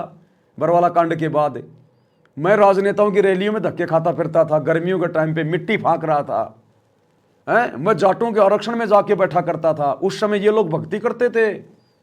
और जिस समय ये सत्सेवक अपने गुरुजी को परमात्मा मान के घर घर में बेड लगा के भोग लगा रहे थे, भक्ति कर रहे थे, मर्यादाओं में रह रहे थे, सात संगतियां कर रहे थे, हम लोग उस समय दुनिया वालों के तलवे चाटते फिर रहे थे। हम लोग गुंडों की सीबीआई जांच करवाने में लगे हुए थे। हम लोग लड्डू जलेबी बर्फी के चक्कर में पड़े हुए थे आश्रमों में, और ये घर बैठ के अपने भगवान को भोग लगा के भोजन खा रहे थे, अपने पाप कर्म काट रहे थे। तो फिर उस समय तुम क्या कहोगे? तेरे साथ की ये कितनी जाली, तू क्यों लारी वार, और गुड़िया खिलत उमर गवाई, किया नहीं विचार। उस समय फिर पछताने के अलावा कुछ भी हाथ नहीं लगेगा। आज है मौका, अब है मौका। ये परीक्षा चल रही है, परीक्षा। तुम्हारा भगवान, तुम्हारा गुरु इतना कमजोर नहीं, इतना बेबस नहीं, इतना लाचार नहीं है कि कोई भी सरकार उनको बांध के जेल में जाके उनको डाल देगी। ये अबंध परमात्मा है। फिर क्यों नित्य नियम करते हो? धिक्कार है तुम्हारे नित्य नियम करने को, जो तुम इतना भी संकेत नहीं समझ रहे कि तुम्हारा गुरु कौन है, क्या शक्ति है। गरीब ऐसा सतगुरु हम मिल्या, बेपरवाह अबंध, परमहंस पूर्ण पुरुष, रोम रोम रविचंद। ये अबंध परमात्मा है, दुनिया की कोई भी जेल इसको बांध नहीं सकती। इसने बांध के रखा हुआ है पूरे 21 ब्रह्मांड को। कोई भी जज इसका जजमेंट नहीं कर सकता। सतगुरु के इशारों के बिना कोई जज अपनी वो कलम नहीं चला सकता। धर्मराय की औकात नहीं है, यहां के जजों की बिसात क्या है। ये जज यहां के युग परिवर्तन के बाद सतगुरु रामपाल जी के चरणों में दंडवत करेंगे। तेरे सुप्रीम कोर्ट के जज, तेरे देश का प्रधानमंत्री सतगुरु रामपाल जी को दंडवत करने के बाद अपनी सीट पे बैठ के राज करेगा, नौकर बन के उनका। ये वो समरस शक्ति है जिसको आज हम गधे नहीं समझ पा रहे, आज उनसे भक्ति लेके हम नहीं समझ पा रहे। आने वाले समय में पूरी दुनिया समझेगी, लेकिन फिर हमारे साथ में क्या बनेगी? जो हमें गुरुजी ने मौका दे दिया पहले, तो फिर तो वही बनेगी। आछे दिन पाछे गए, गुरु से किया ना हेत, और फिर पछतावा क्या करे जब चिड़िया चुग गई खेत। अब बना ले उस दाढ़ी मूंछ वाले कबीर को अपना बाप, बना ले दाढ़ी मूंछ वाले कबीर का प्रकट दिवस, क्या मिलेगा तेरे को? और जो सतगुरु को पूज रहे हैं, जो सतगुरु को मान रहे हैं, सतगुरु को पूज रहे हैं, उनको क्या बेनिफिट मिलेगा आने वाले समय में, वो भी सुन लो गुरुदेव के मुख कमल से। गुरुदेव ने एग्जाम्पल दिया, गुरुदेव ने एग्जाम्पल दिया नल का और जल का। नल और जल, अब सुन लेना गुरुदेव के मुख कमल से। कौन तो पछताएंगे और कौन सुखी रहेंगे, सुन लो। गुरु बड़े गोविंद से मन में देख विचार, हरि सुमरे सो रह गए भाई गुरु भजे हो। क्या कह रहे हैं? पार, यानी जो जो हरि सुमरे सो रह गए और गुरु भजे हुए पार। तो तुम आज गुरु को सुमर रहे हो या तुम हरि को सुमर रहे हो? अरे गुरु को तो सत्सेवक सुमर रहे हैं, गुरु की भक्ति तो सत्सेवक कर रहे हैं पतिव्रता पद पे। तुम तो हरि को, हरि यानी भगवान गोविंद परमात्मा, तुम तो दाढ़ी मूंछ वाली उस कबीर की मुर्दा फोटो को हरि मान के पूज रहे हो। कहते हैं हरि सुमरे सो रह गए, इसी गंदे लोक में रह जाओगे, और गुरु भजे हुए पार। मोक्ष किनका होगा? गुरु से लगन कठिन है भाई। तो क्या कह रहे परमात्मा फिर आगे, कौन पछताएंगे? गुरु बड़े गोविंद से मन में देख विचार, हरि सुमरे सो रह गए भाई गुरु भजे हो पार। अब सुनो ध्यान से, यानी जो जो जल जल जल करते फिरते हैं तो वो तो प्यासे मरेंगे, और जिनने हैंडपंप की व्यवस्था कर ली वो उनकी मौज मचेगी। तो जिन्होंने वैसे राम राम करते फिर रहे हैं उनको कुछ नहीं मिलेगा, और गुरु रूपी हैंडपंप जिनने व्यवस्था कर ली, वहां प्राप्त कर लिया, उनके ठाठ होंगे। बोलो सतगुरु। तुम तो जल के पीछे दौड़ रहे हो ना, दाढ़ी मूंछ वाले कबीर के पीछे। अरे तुम तो जल के पीछे दौड़ रहे हो, राम राम के पीछे दौड़ रहे हो। जिन्होंने हेडपंप की पूजा कर ली, जिन्होंने गुरु की पूजा कर ली, उनकी मौज मचेगी मौज। और जो जल जल कर रहे हैं, जल जल, जो कबीर जी को पूज रहे हैं, मुर्दा को, दाढ़ी मूंछ वाली फोटो को, रोगे आने वाले समय में। एक बार फिर से सुन लो। गुरु बड़े गोविंद से मन में देख विचार, हरि सुमरे सो। थोड़ा और समझा देता हूं एक बार। गुरुजी हमें अक्सर सत्संगों में हैंडपंप और जल के बारे में उदाहरण देके बताते हैं कि हैंडपंप की हम पूजा नहीं कर रहे, हैंडपंप से हमने काम लेना है, और हमें क्या चाहिए? जल।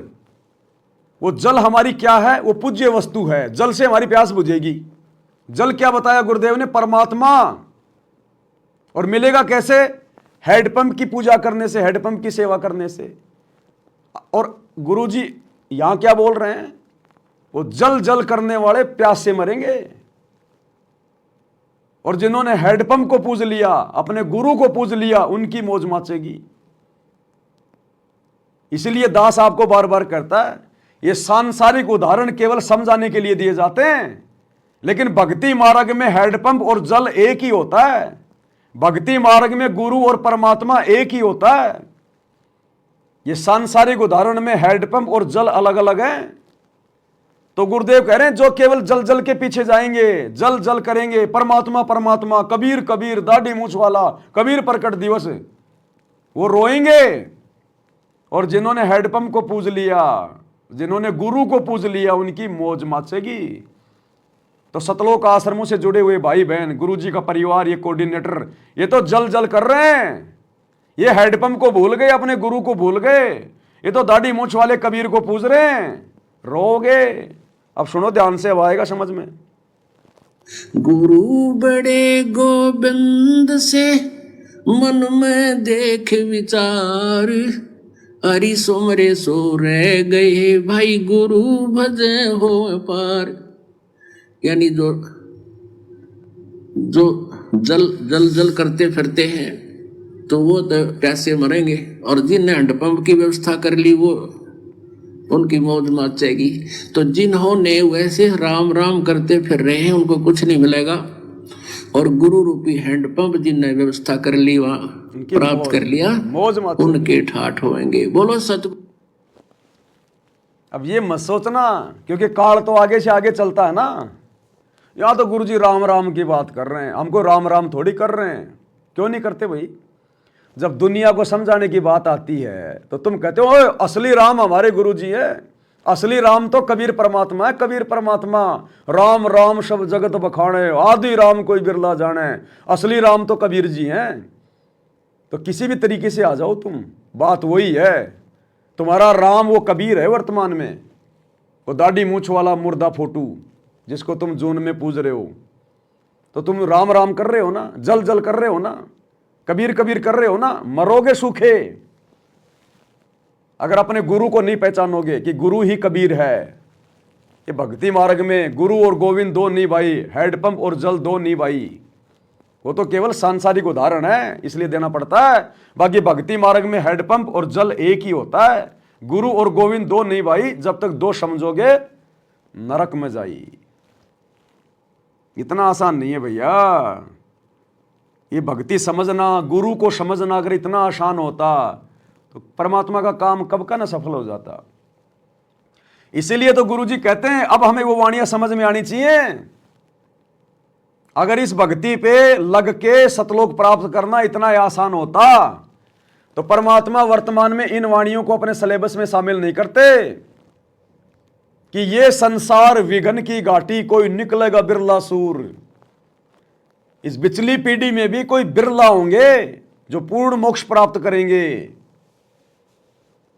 ये संसार विघन की घाटी कोई निकलेगा बिरला सूर। क्यों? क्योंकि गुरु से लगन कठिन है भाई। खोकापुर में काग मिले दिन दोई रे, अरबों में कोई हंस हमारा होई रे। क्यों? क्योंकि गुरु से लगन कठिन है भाई।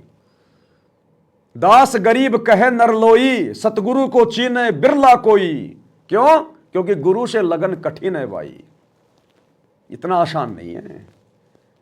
इसलिए गुरु 10 साल से जेल में बैठा है। अगर इतना आसान होता तो कईयों को भेज देता, अब तो लाइन लगा देता सतलोक में। अभी तक किसी ने दर्शन भी नहीं किए। सतयुग से लेकर वर्तमान आज की तारीख तक, सतयुग से लेकर आज की तारीख तक एक भी आत्मा सतलोक नहीं गई है। सतलोक भेजने के लिए अब 7 संगतियां शुरू करवाई गुरु जी ने कि पहले भगत तो बन जाओ।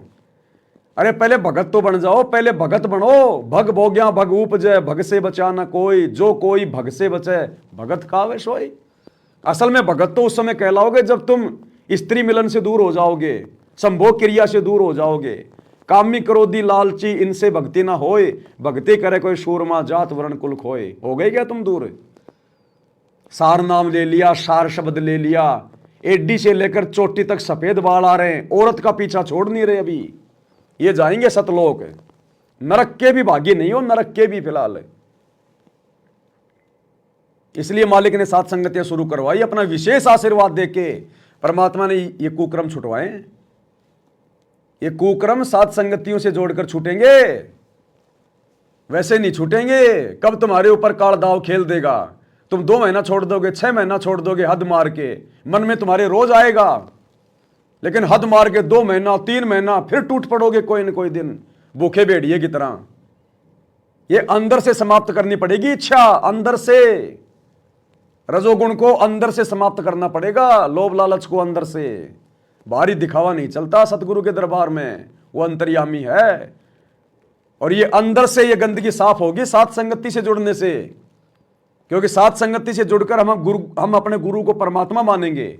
और जब गुरु को परमात्मा मानेंगे और वो भक्ति की सारी वो क्रिया करेंगे, उनको भोग लगाना, एकमात्र उन्हीं की फोटो, उन्हीं का जयकारा, उनकी महिमा, तब जाकर गुरु अपना विशेष आशीर्वाद देगा, विशेष विट्टो पावर। सामान्य आशीर्वाद से बात नहीं बनती। सामान्य आशीर्वाद तो इन आश्रमों में भी ले रहे हैं लोग, वीडियो कॉल पे रोज गुरु जी का आशीर्वाद ले रहे हैं, सारे वही कुकर्म कर रहे हैं। तो सामान्य आशीर्वाद से बात नहीं बनेगी, विशेष आशीर्वाद चाहिए, विशेष मेहर। इन बातों के पाइए कर सतगुरु नजर निहाल। सात संगति से जुड़ना पड़ेगा भाई। और ये सात संगतियां भैया जब तक भक्ति चलेगी तब तक चलेगी, क्योंकि ये सतगुरु ने शुरू करवाई है। कोई पवनदास मत समझ लेना, पवनदास तो क्या पता कब मर जाए, कोई भरोसा है जी हूं मैं तो क्या सात संगतियां क्या बंद हो जाएगी अगर पवनदास अगर चला गया तो? ये तो मालिक का मिशन है। उसने तो हजारों पवनदास खड़े कर दिए, हजारों, आने वाले समय में लाखों पवनदास खड़े हो जाएंगे। तो सात संगतियां थोड़ी बंद होंगी, ये तो मालिक का मिशन। हम तो उनके नौकर हैं, उनके चमचे हैं। एक नौकर हटेगा दूसरा आ जाएगा।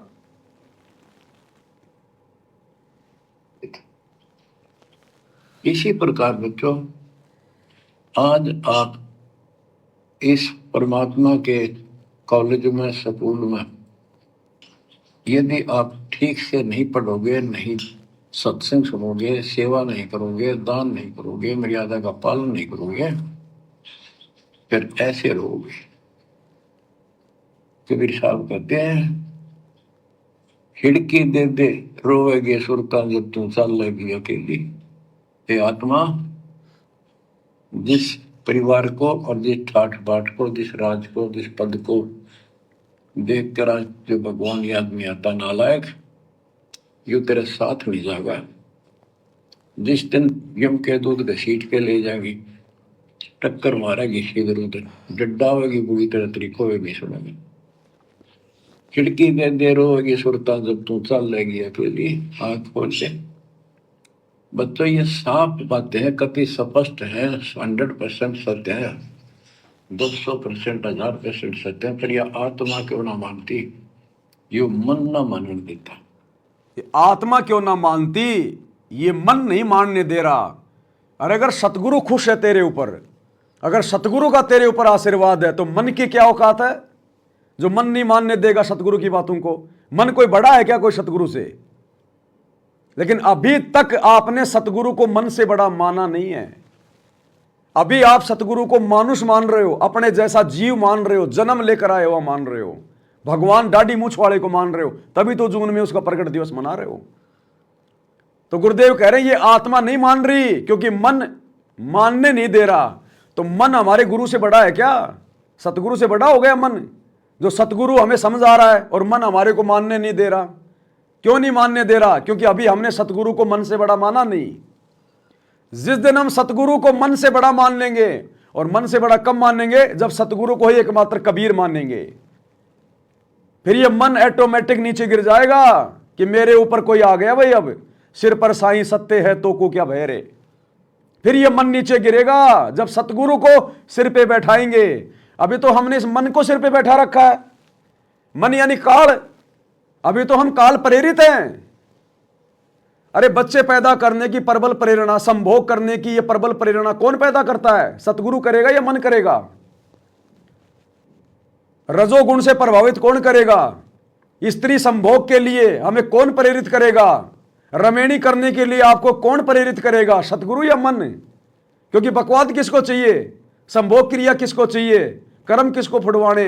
मन ने।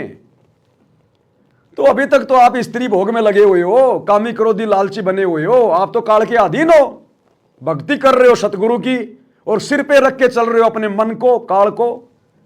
शाम ढलती नहीं अपनी पत्नी के कमरे में चला जाता है रंगरेलियां मनाने के लिए भगत होकर। तो तू तो मन के अधीन है।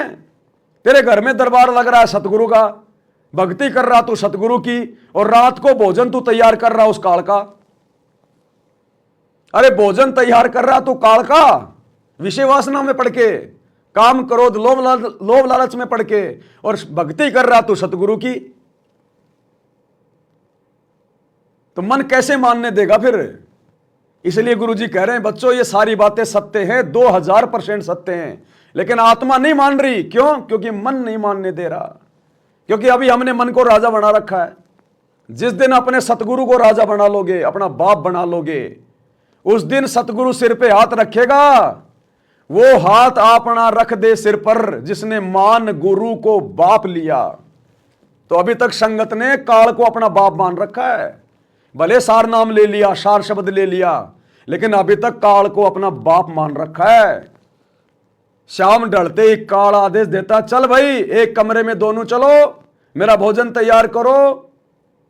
अब एक तरफ तो वो गुरु का भगत ओम ओम ओम ओम वो ब्रह्मा जी का जाप कर रहा है, और दूसरी तरफ रात को रजोगुण में जाके और ब्रह्मा जी का कर्जा चढ़ा रहा है। तो कितना ही ओम ओम करता रहे, तेरा होम बनेगा होम। अरे एक तरफ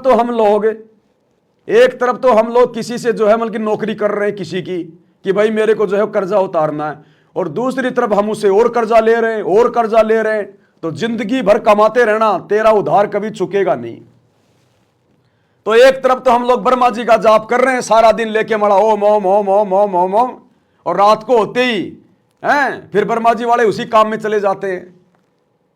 तो कर्जा उतरेगा कैसे? दिन को तू कर्जा उतार रहा है ओम ओम करके, रात को संभोग करके तू उसका कर्जा चढ़ा रहा है, तो कर्जदार ही रहेगा। इसलिए ये मन नहीं मानने दे रहा, क्योंकि अभी मन राजा बना हुआ है।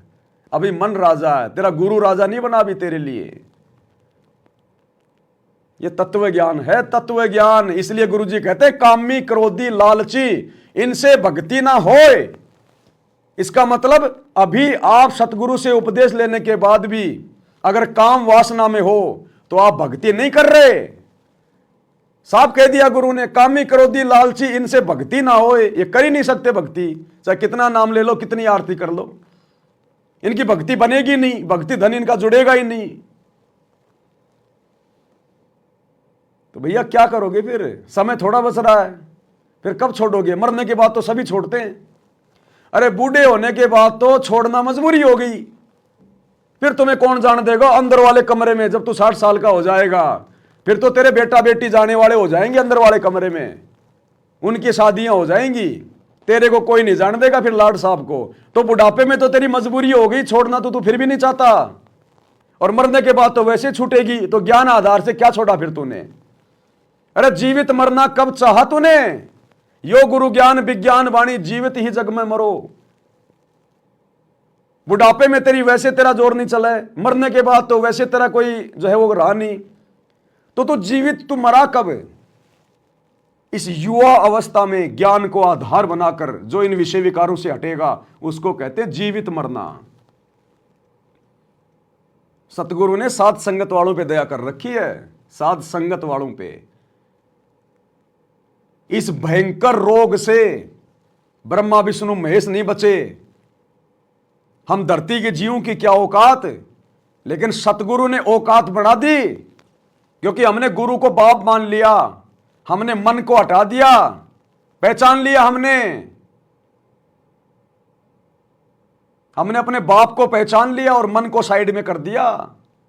अपने बाप से भीख मांगते, प्रार्थना करते हैं, रोजाना उनके चरण दबाते, यही प्रार्थना करते हैं गुरुजी दया करना, मार देना, लेकिन अब काल की मार में मत डालना, अब विषय वासना में मत डालना, रजोगुण में मत डालना।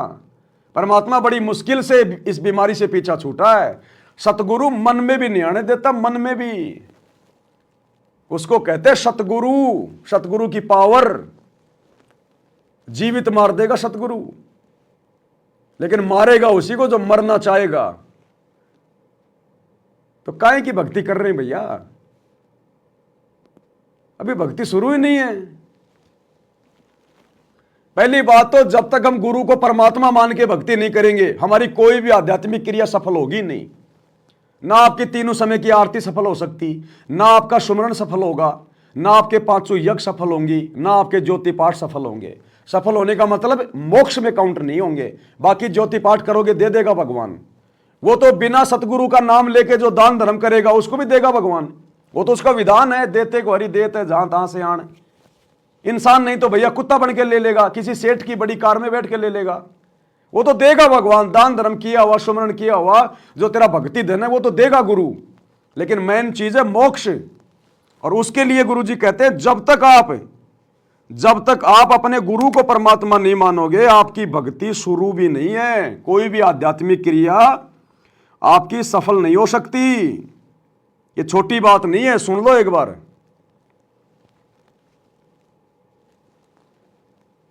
इसी प्रकार ये भक्ति आध्यात्मिक परमात्मा प्राप्ति रूपी जो प्रश्न है, ये क्वेश्चन है, इसको हल करने के लिए, इसको सोल्व करने के लिए आपने इस दास को भगवान मानना पड़ेगा।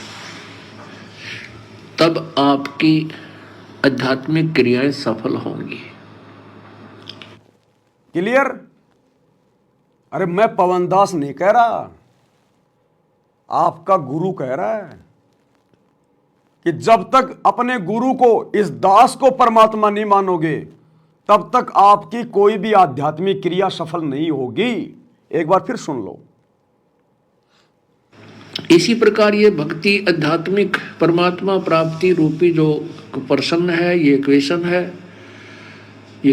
है, इसको हल करने के लिए, इसको सोल्व करने के लिए आपने इस दास को भगवान मानना पड़ेगा।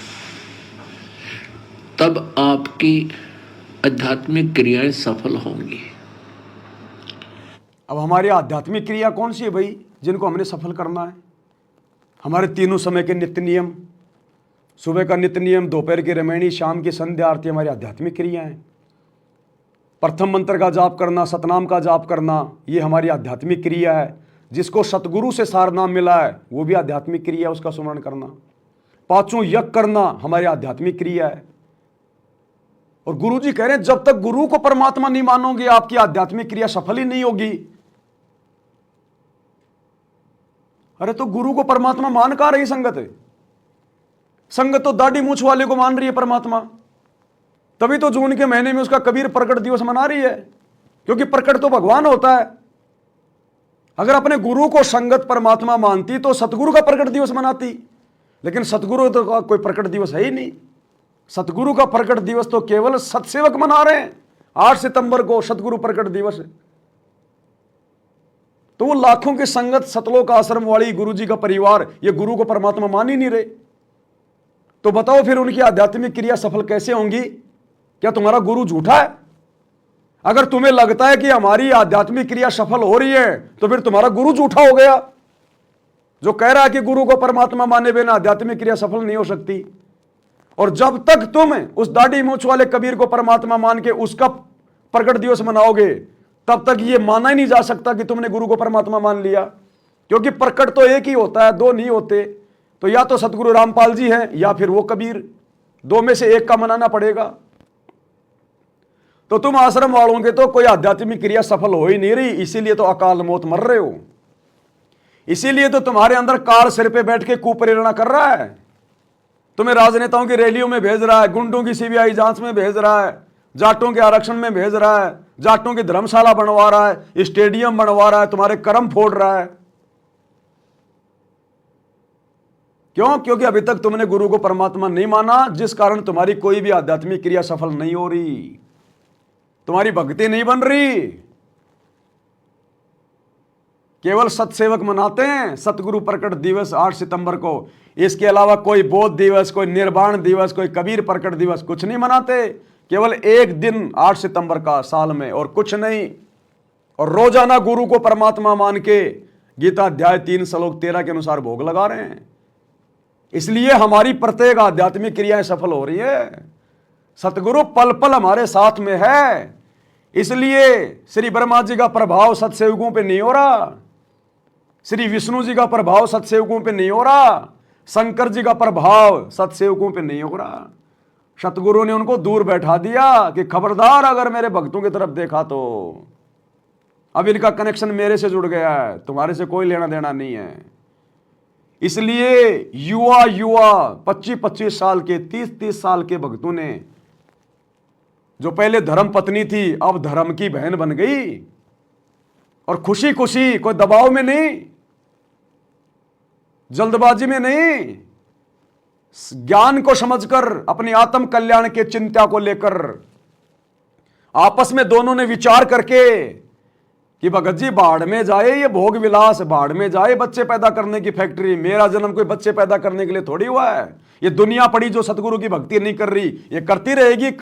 ये काल के लिए भोजन तैयार, मैं क्यों अपनी कोख से काल के लिए भोजन तैयार करूं? अरे इंसान क्यों पैदा होते हैं? काल के भोजन के लिए। तो मैं क्यों तैयार करूं? मैंने क्या ठेका ले रखा है? वो पार नहीं हुआ तो काल का भोजन ही बनेगा ना। और क्या गारंटी है? सतगुरु कहीं और भेज देगा अगर उसको पार करना होगा, जन्म देना होगा। तो मैं क्यों सिर में दर्द लूं? सतगुरु समर्थ है, मैं क्यों जबरदस्ती मेरी भक्ति में बाधा करूं? आज अगर मैंने उसको पैदा भी कर दिया, गारंटी है उसके संस्कार क्या है, मेरे संस्कार क्या है? सतगुरु ने कहीं और पैदा कर देगा। सतगुरु तो समर्थ है, मेरे गर्भ में ना भेज के किसी और में भेज देगा।